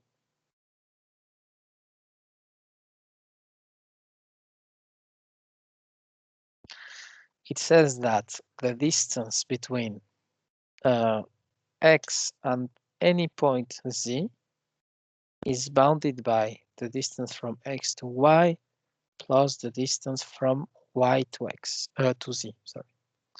So why is this called triangle? Well, because you have 3 points, x, y, z, and you say that the distance from here to here is less than going from here to here and then from here to here.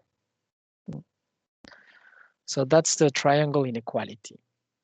So if you can find a function satisfying those conditions, then it is a metric.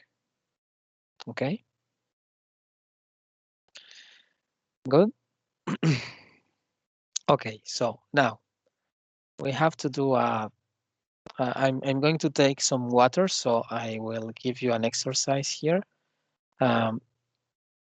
Consider the following set. You have the set X, which is A, B, C. Okay?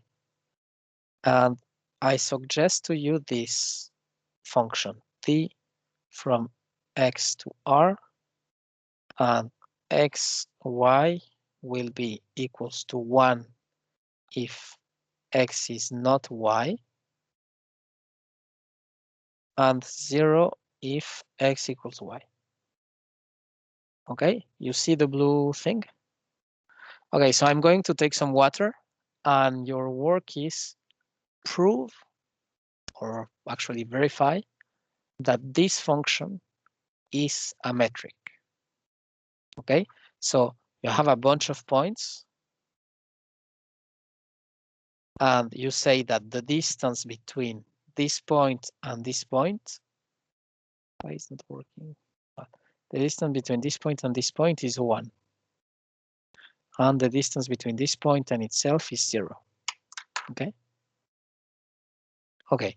So give me 5 minutes. I come back. But try to do that.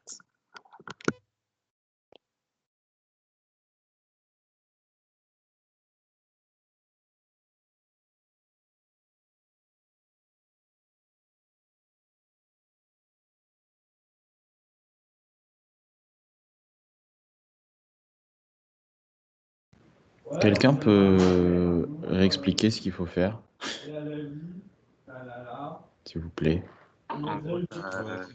Faut vérifier que la fonction qu'il a donnée, ce soit une... comment ça se dit en français déjà? C'est une... Un espace métrique. Non, c'est une... pas une valeur absolue, mais c'est dans le même genre. Merde. Truc à la con. En gros, il faut que ça vérifie les conditions énoncées, c'est tout. Ouais, voilà. Ça va faire plus simple.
Okay, so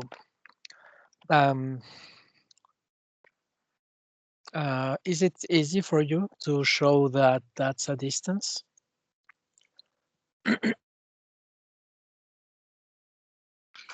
Yes. Okay. Anyone needs to be explained why that's a distance, or is it clear for everyone?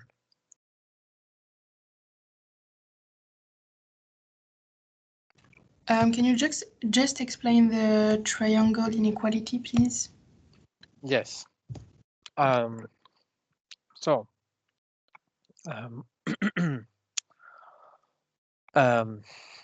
you take 3 points, okay? Proof of number 4 in this case. Well, it's more a verification more than a proof. Okay. You take 3 points. So let x, y, z 3 points. Now I want to compute the distance from x to z, and this can be either 1 or 0. Okay. Now on the other side you have d of x, y plus d of y, z, and that's actually the same idea. So this can be 1 or 0, and this can be 1 or 0. So when you make the sum of those two, is something between 0. Sorry, it's something between 1. Okay. I mean, you have to say, okay, let's assume x is different to z. Okay, so that thing, this is 1. Okay, and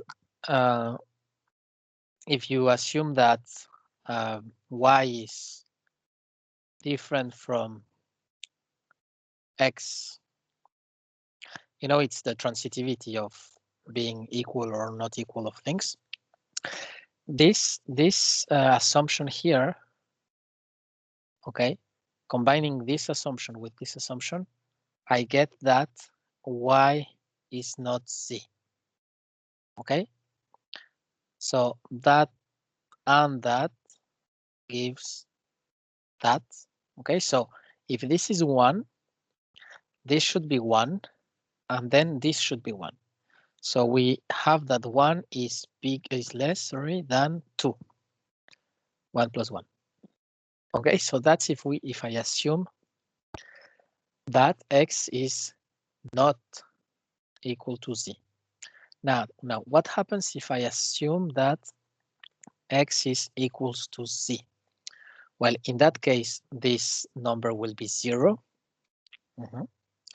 And here I have to assume that either y is different from x or y is equal to x. In the second case, well, this is 1. In the first case, this is 0. And you can see that if x equals z and y is equals to x, then you conclude that y equals to z. And in that case, this is 0. Okay? And in the green case, you have then 0, 0, 0, and you have that 0 is less or equal than 0. Okay? Now, the other possibility was, instead of taking y equals to x, y different from x.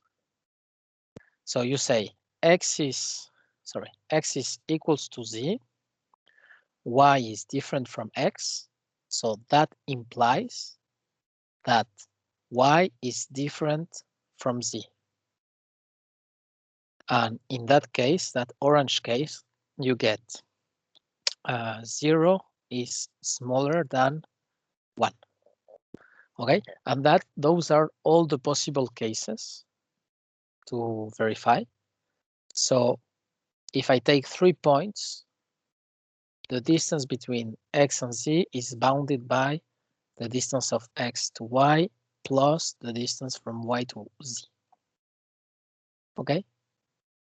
Okay, thanks. Good. Now, that's an example of distance. There is another one, and also very important, which is the SNCF distance. So for those who are not from France, the SNCF is the National Railway Company. And, you know, in France, which is something like this, sometimes if you want to go from here to, let's say, here, the distance between quotes, okay, even if geographically this distance is lower, in time sometimes it's much more faster to go directly to Paris and from Paris to that point. Okay, so in the SNCF distance or SNCF metric or railway metric as you want, the idea is to say that the distance between 2 points A, B, the distance between points A, B is defined actually by the minimum of you know, you say that it's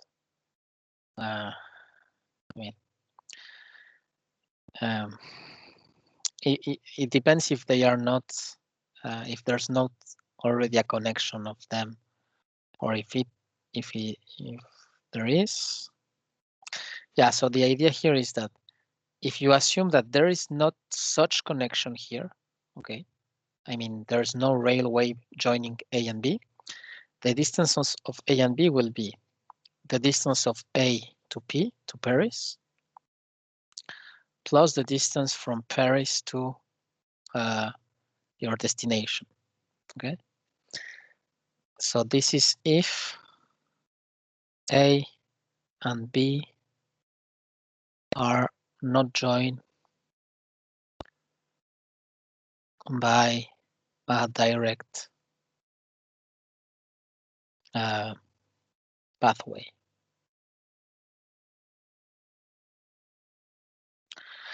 Okay, so this is another example of metric. You can look into Google. There's a lot of exercises related to that. And it's another nice, funny example of metric, okay? Of course, the traditional metric we use in this course are those for Rn vectors. So basically the distance between 2 points in Rn, if this is x and this is y, is just the absolute value of x minus y. Okay, this is in the one-dimensional case, and if you are in the n-dimensional case, this is the sum of xi minus yi for I equals 1 to n. Okay, so this is the 1D case and the case. Yeah, but anyway, the idea is that you have distances and a metric space is a set with a distance x. And as we say before, those are subsets of the topological spaces set. And that means that we can define a topology. We can define a topology from what? From the metric. Okay. And how do you do that? Well, we have here a definition. Let x a point of x and r a positive number.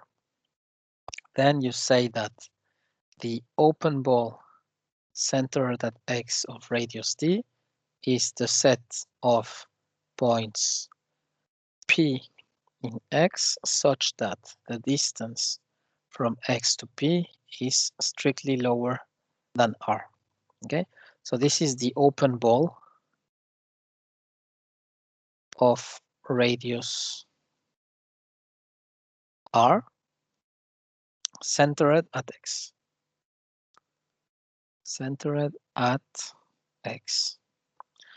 And the idea that you can have is you have a point somewhere, X, and you consider the points that are at distance at most R from X, okay? And all that thing except of the border is the open ball, okay? You don't recover the border of the ball, okay? So this is the open ball of radius R centered at X, okay? And it actually happens that open balls are open sets. And they define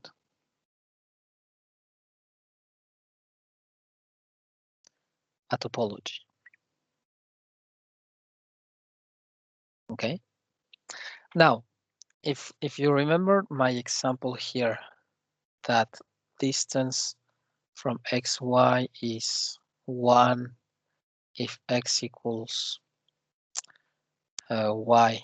No, if x is not equals y and 0 otherwise. Okay. And let's say you have here the points in the plane. Okay. And you take this point X. Who can tell me what is the open ball? What is the open ball centered at X of radius 2?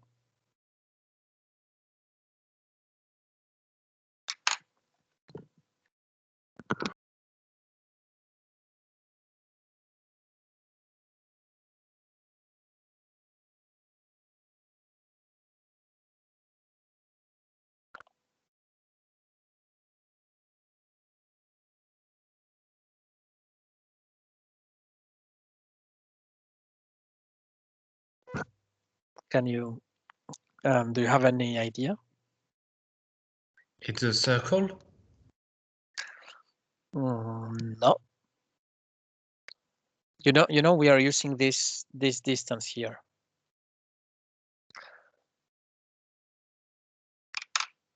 So it's not a circle. Anyone?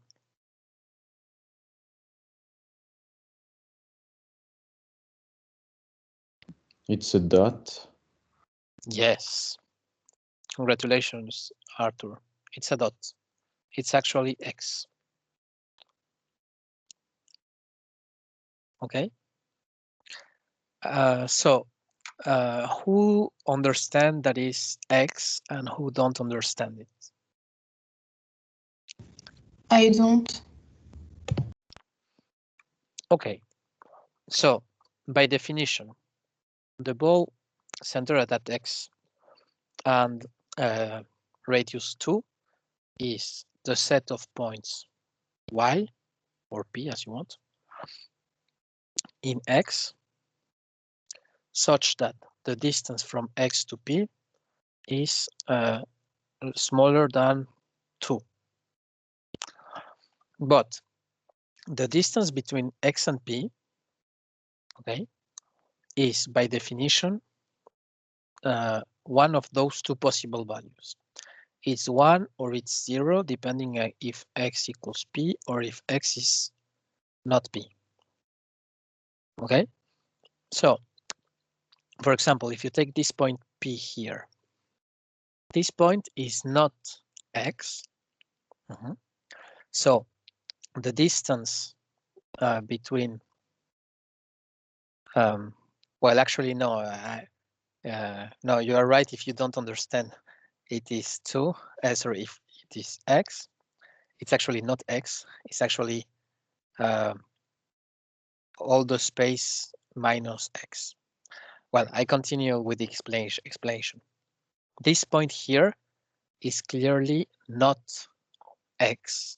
So the distance between this point P and this point X is 1. Okay. Now take another point. Let's say that one here, P2. This point P2 is not X clearly. So since it is not X, the distance is 1 also. Okay, so if I take any point which is not X in this plane, it will be at distance equals to 1. Now, if you take the particular case of X itself, the distance between X and X is, no, sorry, it's, so I made also a mistake here, it's R2 completely. The distance between X and himself is 0. So in any case, in this example, the distance between X and any point of the plane is 1 or 0 if we are in X. So what are those points P such that the distance is less than 2? Well, everybody. Okay, so here in this particular example, the ball of radius 2 centered at X is R2, all the plane. Now, if the question was, and I think that was the answer of Arthur, if the question was, what's the open ball centered at X with radius 1? That means that I look for the points P in X such that the distance is less strictly than 1. Then yes, we recover only little x, because all the other points will be at distance equals to 1. Yes? Does it make sense for everyone? Not really. No? Okay. I don't, because we are searching a ball with a radius of 2, and I didn't get why R2 makes us have a radius of 2. Yeah, don't worry, I can explain it again. Thank you. So, do you agree that the distance we are working with here is this function?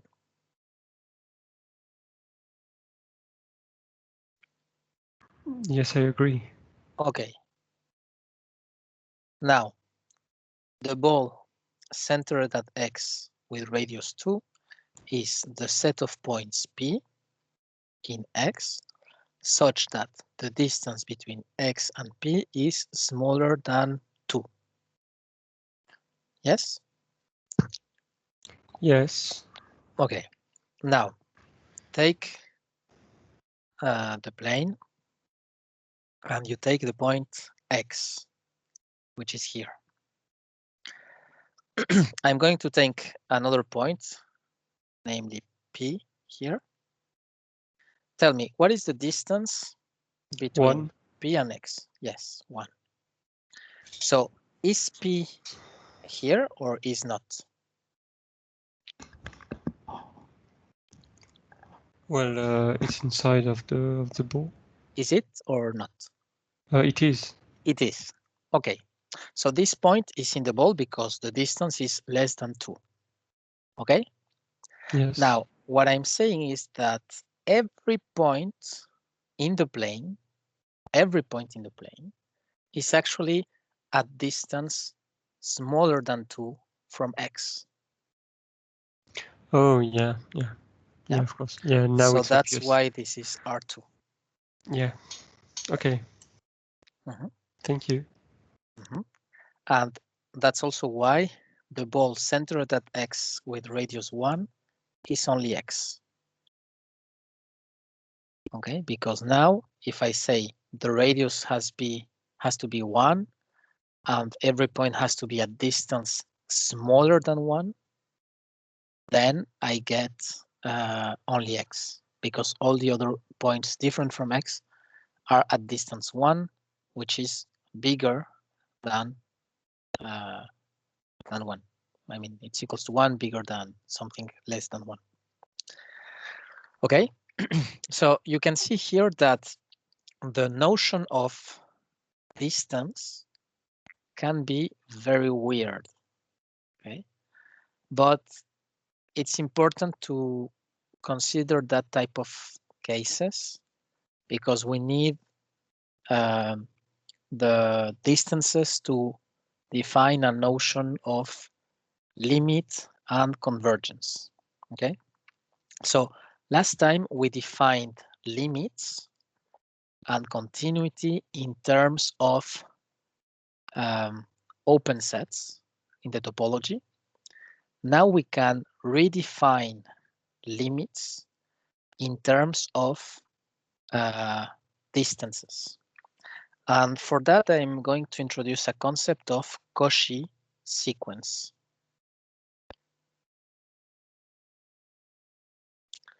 Okay, so I remember my advisor who has a very funny way to say what a Cauchy sequence is. A Cauchy sequence is a sequence, I don't know how to translate it actually in English. In French, he said, une suite dont les termes se tassent. Une suite dont les termes se tassent.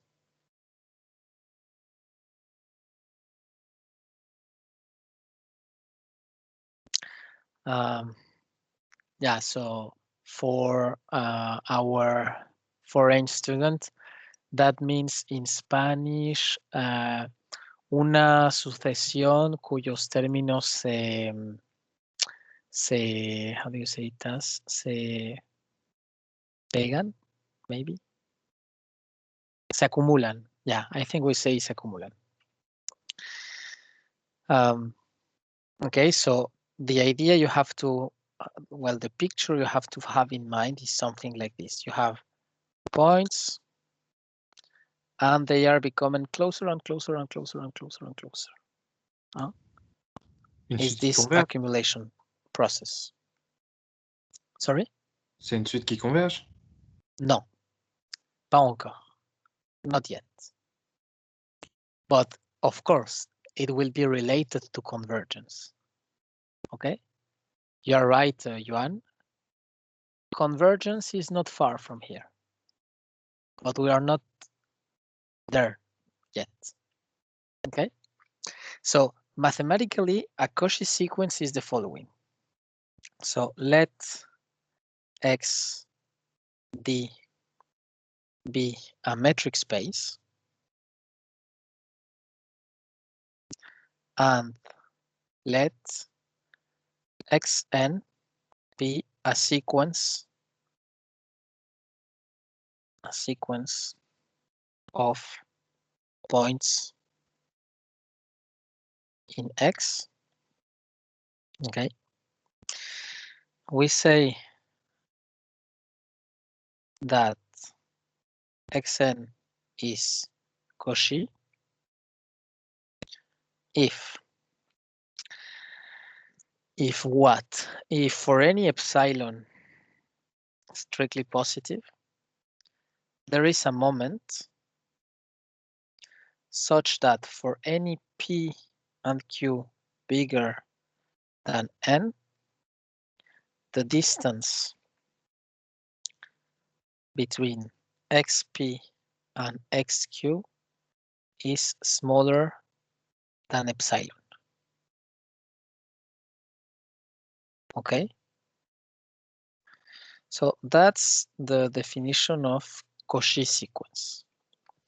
It's a sequence that for any epsilon you give, for any epsilon, and epsilon, what is epsilon? Is a value of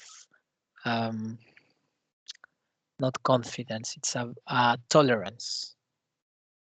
Okay, so you say, let's pick epsilon equals to that distance,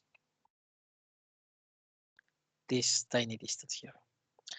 I want to find a moment n such that for any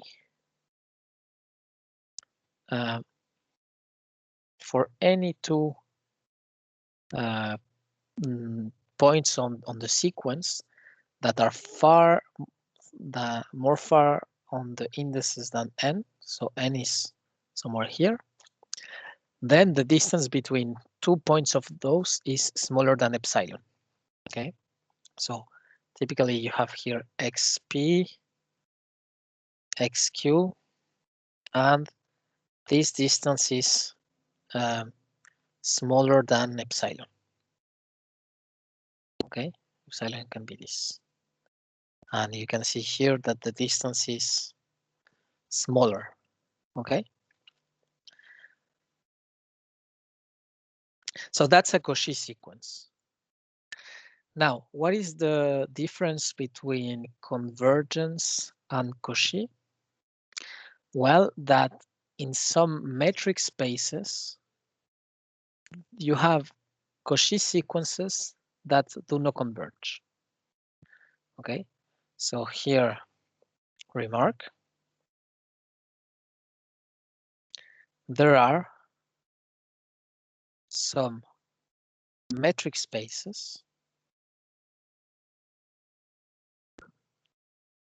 that have non-converging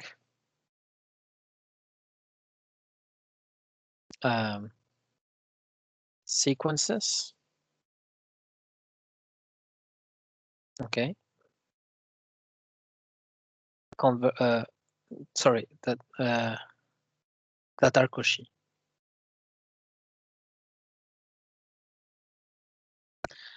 Okay. Now, the intuitive idea of convergence, as Johan said, is yes, that there is some link. So we define complete metric spaces,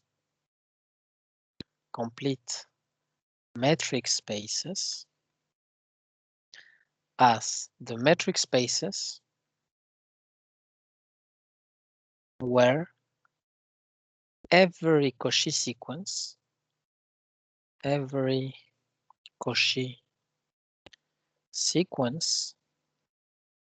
converges.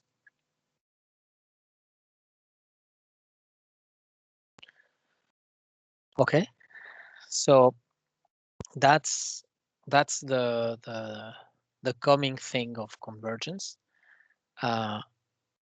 You have then, if we draw the things again, you have topological spaces, then you have metric spaces, and inside of those metric spaces you have complete metric spaces. Okay, complete metric spaces.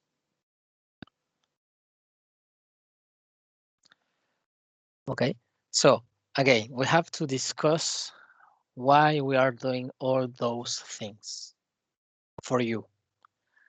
You are not mathematicians, okay? You are not in a classical mathematics course. The idea for you is that you are going to do later machine learning. And in machine learning, as I showed you before, the importance of mathematics is significant, okay? And if you want to understand truly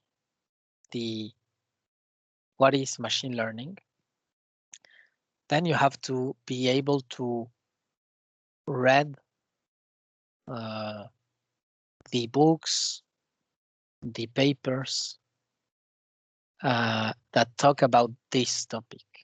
And if you really want to go inside what is, how it's constructed, why is it working, then you have to be able to read those mathematics, and those mathematics need all those things.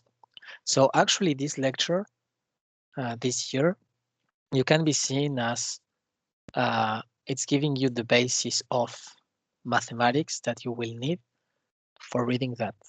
Of course, we are not giving it everything. There's a lot of things we cannot cover because of lack of time. Okay. This year you have a lot of hours of mathematics with me.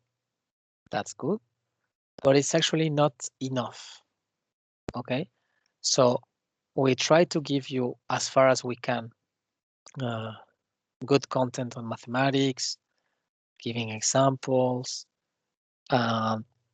depending on you later on how far you want to go inside the theory, how far you want to know, how far you want to go in understanding the concepts, then you will need more or less mathematics.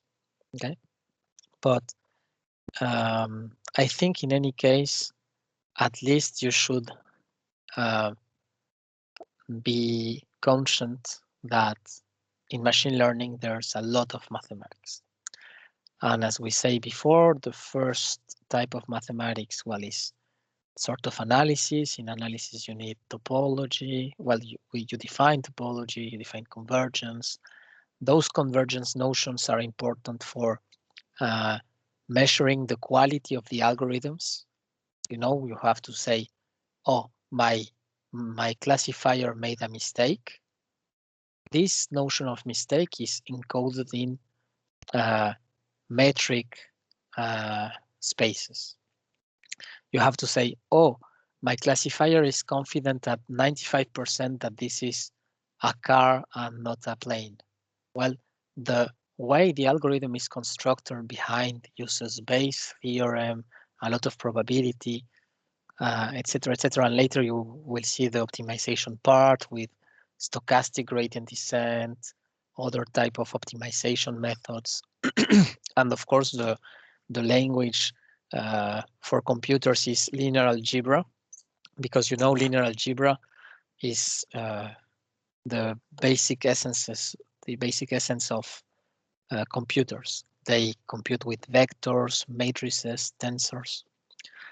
So you need that type of mathematics too. Okay. Okay. Any question until now? So every time you read again the lectures, try to figure out how the things are set up, how the construction is made, why we need this before that, what's the big picture. If you have the big picture, then that's enough for me. Later, if you need more precision, you know more or less where you go, this way or this way or this way. What are the type of books you have to read? Oh, I just remember someone asked me what books are good for this lecture. I completely forgot. I'm sorry. I think it was, I don't remember who was, but just to let you know, I think I talked the first class. I don't remember if I say. There are several books that are excellent. You have, of course, that one from Dijsselhout and others, Mathematics for Machine Learning. For machine learning, Dijsselhout. You have in French, Walter Appel, Probability for Non-Probabilists. Probabilité pour les non-probabilistes. It's a wonderful book. and the author is Walter Appel.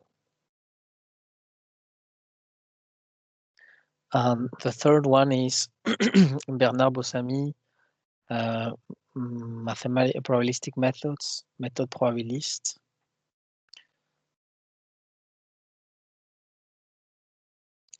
Pour les phénomènes réels.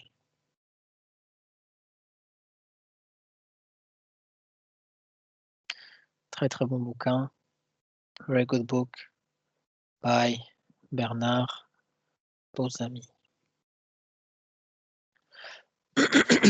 Okay. Yeah. Any other question? So I think we can stop here unless you have other questions. Of course, I'm going to send you those notes. The video will be available on YouTube this night, I think. Yeah. So any question before we finish?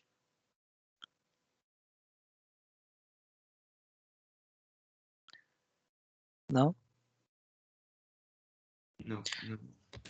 Okay. So it's good for me.